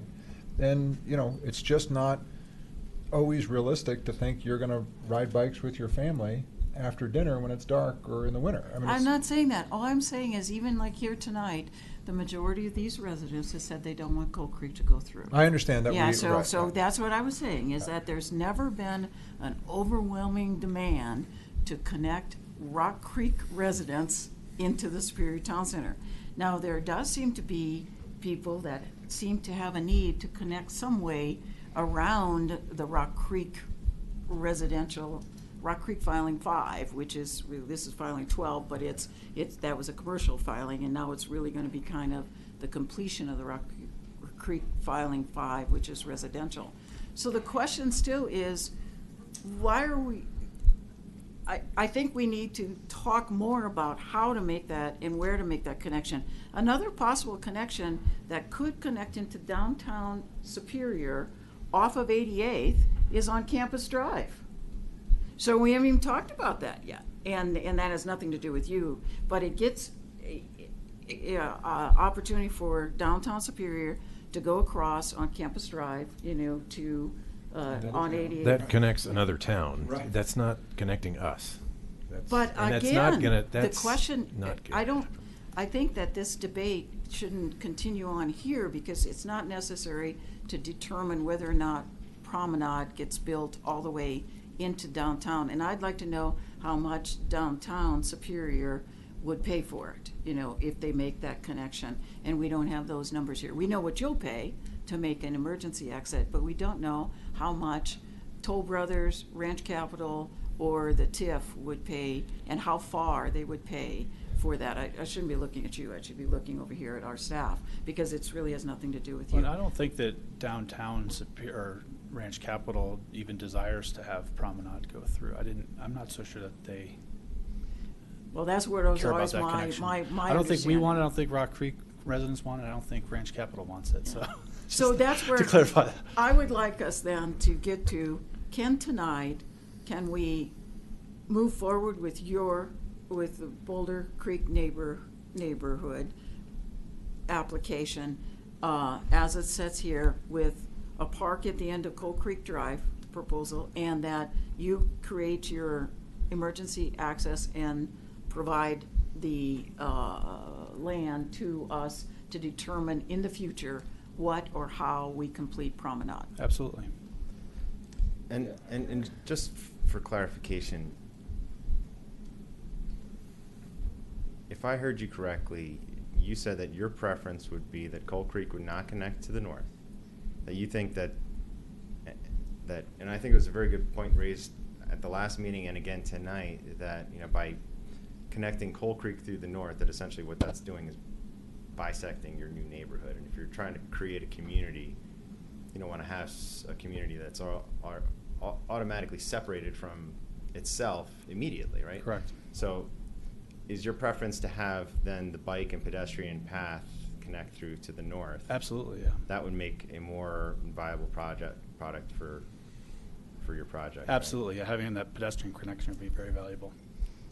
So, I mean, I think I'm on the same page with Rita in terms of, moving this forward tonight, and taking a Coal Creek extension, vehicular extension off the table, considering a bike and pedestrian extension, with, the emergency access to 88th. And then, we need to address, I guess we can talk about this during deliberations, the effect of, Weldona, and then the effect on Rock Creek Parkway and Coal Creek Parkway. But, I think we're ready to. We are.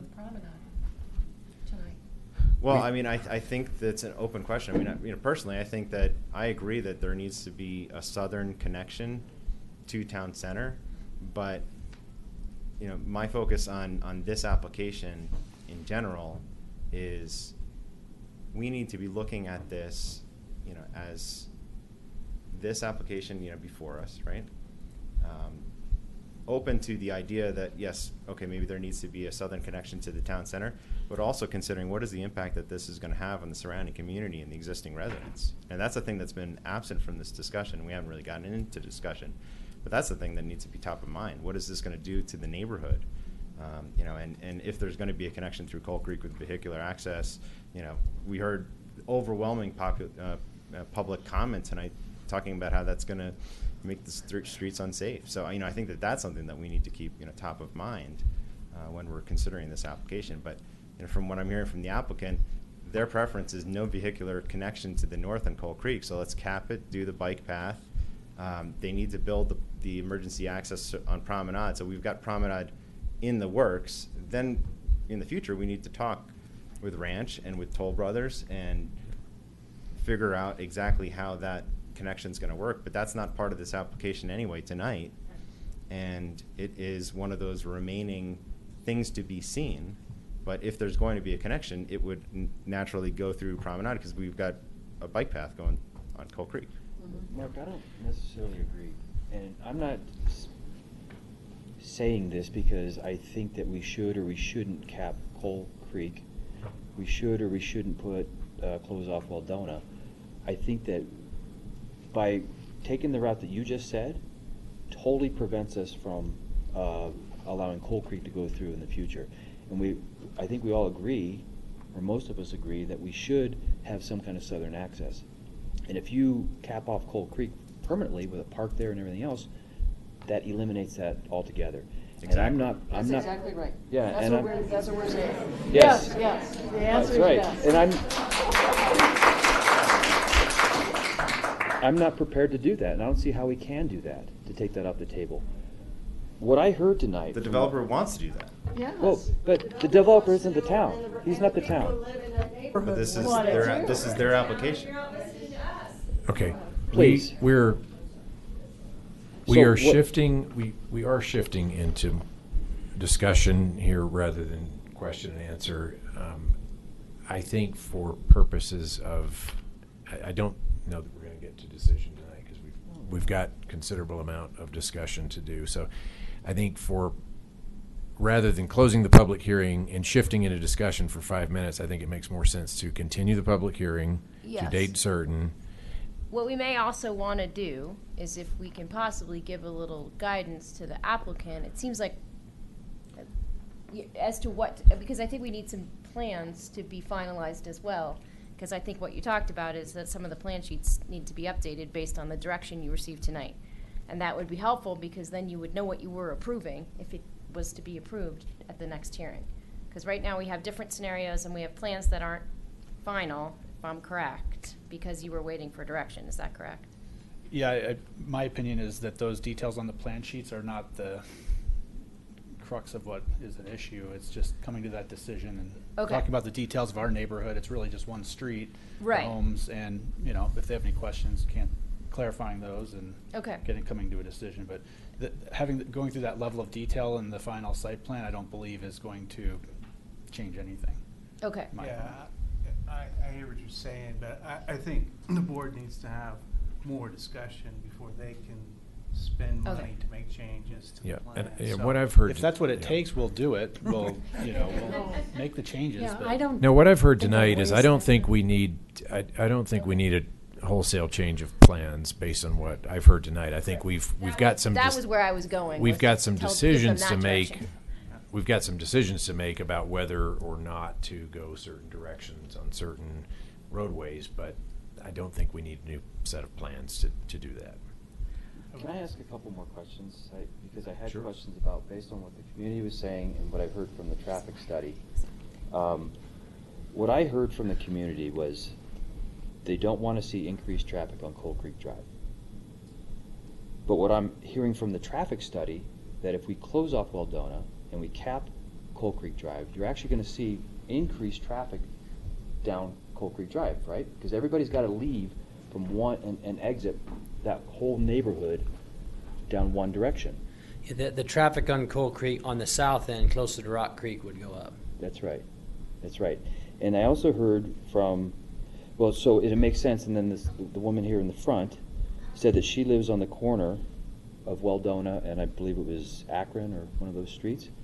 So if you cap off Weldona, then you're going to increase the traffic for sure by her house. In fact, every home closer to Coal Creek Drive from 88th and Weldona, you're going to increase traffic a little bit more as you get closer to Coal Creek Drive, because everybody's got to get out, and that's the only way they can get out. So, unless I'm missing something here, we don't want traffic in front of our houses or behind our houses, but by the unintended consequences of capping off Weldona or capping off Coal Creek Drive and not having Promenade is going to increase traffic to someone's house. What I heard or what we're seeing in this study is that option one, and I know that everybody here doesn't like option one, but what we learned from option one is that if you have everything open, you actually decrease traffic on Weldona. Is that what I heard? That's what our analysis showed, yes. Now, the residents are shaking their heads saying, no, we don't believe the study. Right. So I think I mean, we all heard the same thing, right? So great. By the way, didn't say this. Thank you, everybody, for coming out. And it's 10:30, so great. And it's wonderful to see the community sort of come together in factions. I don't know. I don't think there were factions, in the community, but I recognize people had points of views, and it's nice to hear people coalesce around a single point of view. But we cannot. Weldona is even from traffic engineers said Weldona is pretty much at its cap, and it can't take any more, right? So the Weldona problem, I think, needs to be solved. And while I think I don't even know who it was said jury's out, but I'm open to capping Weldona. I'm now completely convinced that Weldona should be capped. That is going to have an unintended consequence if you do that, of driving additional traffic on South Coal Creek. So now, since you're driving the traffic on South Coal Creek, do we really want the traffic on South Coal Creek all going south? Or can we take advantage of the opportunity to build the connection, which will eventually go into downtown, and some of that traffic is now going to go north, and that's going to reduce some of the traffic that's going south on South Coal Creek. So I'm glad we're not going to continue deliberation. I think I want some more time to look at the data, and maybe you guys could also look at the data. And for those that it was helpful to discuss the data and continue to email and analyze the data and tell us if you think something's incorrect. We're going to see a lot more traffic this week, particularly around East Weldona, now that Monarch will be open. So it'll be interesting to see whether or not your observations are better or worse. But I don't want that a likely outcome, just reading the tea leaves, is Weldona is going to get capped. So now that traffic's going to get pushed to South Coal Creek. If we also cap South Coal Creek at the top of the hill, not going into downtown, and put some boulders there, does that have the unintended consequence of you've lost the opportunity to drive some of those cars north into downtown Superior? Yeah, my clarification for that would be the win, in my opinion, would be to close it off and have our 450 cars go down Rock Creek on a collector street that it was intended to. Those cars were intended to go down that street. That's a very small number of cars per day, relatively speaking. And I'll let you talk to that, what percentage of that is, but that's not a large number of cars. And then it's over. There's no more cars ever going down that road. So that's the end of it. I hear you, and it's 450 cars, and it's a win, but I think the neighbors unless you're walking your dog every morning on there and running across the street. I would opine that given the alternatives, that the residents would think that's a pretty It's good not alternative. 450 though, it's 450 Yeah. plus 1,200 Weldona if we make the decision to Right, close but the impact to Weldona. South Coal Creek. So it's not But from so our simple. standpoint, our Yeah. cars are 450. I Whether you gotcha. close Weldona, But that's a not from separate. That's a Kevin's separate. Right. We're not doing that, so that's not. Right, it's the lion's share of the cars that are being driven to South Coal Creek would be from what I'll refer to as the Weldona neighborhood. Well, I think part of the concern in the neighborhood, and I would be concerned too if I was one of them, is that if we cap Coal Creek, they can look at our project and say, okay, that traffic we can get our arms around. If we close Waldonia, and we can go out and count homes, we can get a feel for what that's going to be. But connecting Coal Creek, we don't know what's going to be in the town center. We know what's in the master plan, but we don't know if it's going to be a whole lot or a little or somewhere in the middle. And so a little bit of that's, I think, is the fear of the unknown. The numbers we're working from are the numbers that were generated for the town center traffic study back in 2013, 2014. So, whatever may have changed in the land use from the developer, from the board's approval of different things, may adjust these numbers slightly. But I would guess that's what the biggest fear of Coal Creek is not knowing what's going to happen. Isn't there also, aren't we making somewhat of an unrealistic assumption in scenario one? And I know you're a traffic engineer and I'm not. The 275 trips are going to go through Superior Town Center compared to 135 trips going the other way. It just seems illogical to me that people are going to choose to drive through highly congested, highly urban Superior Town Center as opposed to turning and going down Coal Creek to Rock Creek Parkway where there aren't any driveways. So if I were people living on Coal Creek, I'd be pretty nervous because this seems a little illogical that people are going to turn and drive through Superior Town Center. I think it's more likely that people are going to come out of Superior Town Center and go down the less urban street. So that's why I'm nervous about opening Coal Creek, because I think Superior Town Center is going to come through these neighborhoods, but the people that are in the neighborhoods are not necessarily going to go that So way. you're saying that you think the residents from the town center are going to come back up Coal Creek into Rock Creek, and for what purpose? In order to get to 88th and to get To to bypass and to McCaslin. bypass, because they don't want to get on Here's 3650 McCaslin. of them right there. And they're going to come down Coal Creek because there's no houses coming There are out no on it. And then they're street going to hit Rock parking, Creek nothing. Parkway, Yeah, yeah. and they're going to go out that way. I don't think anybody now, certainly, I understand the concept of you want to have easy access into Superior Town Center, but that's not going to be the traffic that's going down there every day. It's going to be me choosing on a Friday night, do I go down to Superior Town Center to eat from Rock Creek? And so I think what we have to really worry about is the regular, everyday traffic. And if I want to go to Superior Town Center, I'm going to go down there. I don't have to have Coal Creek to go down that way. So we're past 10:30, and so I am going to make a motion to continue this to a date certain. But I would also like to include in that motion, and I don't know if I need to make two separate motions, so I'm looking for town attorneys, that we add, because I think it's impossible really for us to have a full and fair discussion on this topic without listing the closure of Weldona as a formal agenda item. So what I would propose is that we continue. A separate agenda. Okay, so I'd like to make two motions. The first motion is that at the next meeting on the 27th, we list before the continued public hearing the closure of Weldona Way as an agenda item. The second motion is to continue this public hearing until August 27th. I'll second that. Is there anything we can do to help you come to a decision at the next hearing on our part as the applicant? I don't know why we wouldn't be able to give a decision to the applicant at the next meeting. I agree, and if it wasn't 10:30, I think we would be. We're pretty close. I think we're pretty close. We just need. Yeah, there's a motion, there's two motions on the table, so we Okay. need a second to each of them, and then a vote on each of them separately. Please. Motion by Trustee Lasis on. I second both of them. Okay. Let's do the Second. Weldona one first, and then the continuance. Okay, all those in favor of the first motion, which is discussion of closure of Weldona Way? And decision. Mhm. All right, that passes unanimous.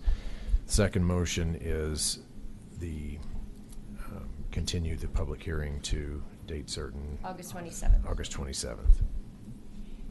Motion by Trustee Lasis, second by Trustee Hammerly. All those in favor? That also passes unanimous. I have a request to make, however. A different, of the traffic person, was his name Chris? Chris. Hey, Chris. Or Matt, whoever, I need to understand the limitations of the numbers analysis here. We just heard it's 2013, 2014 data. Well, just for the town center.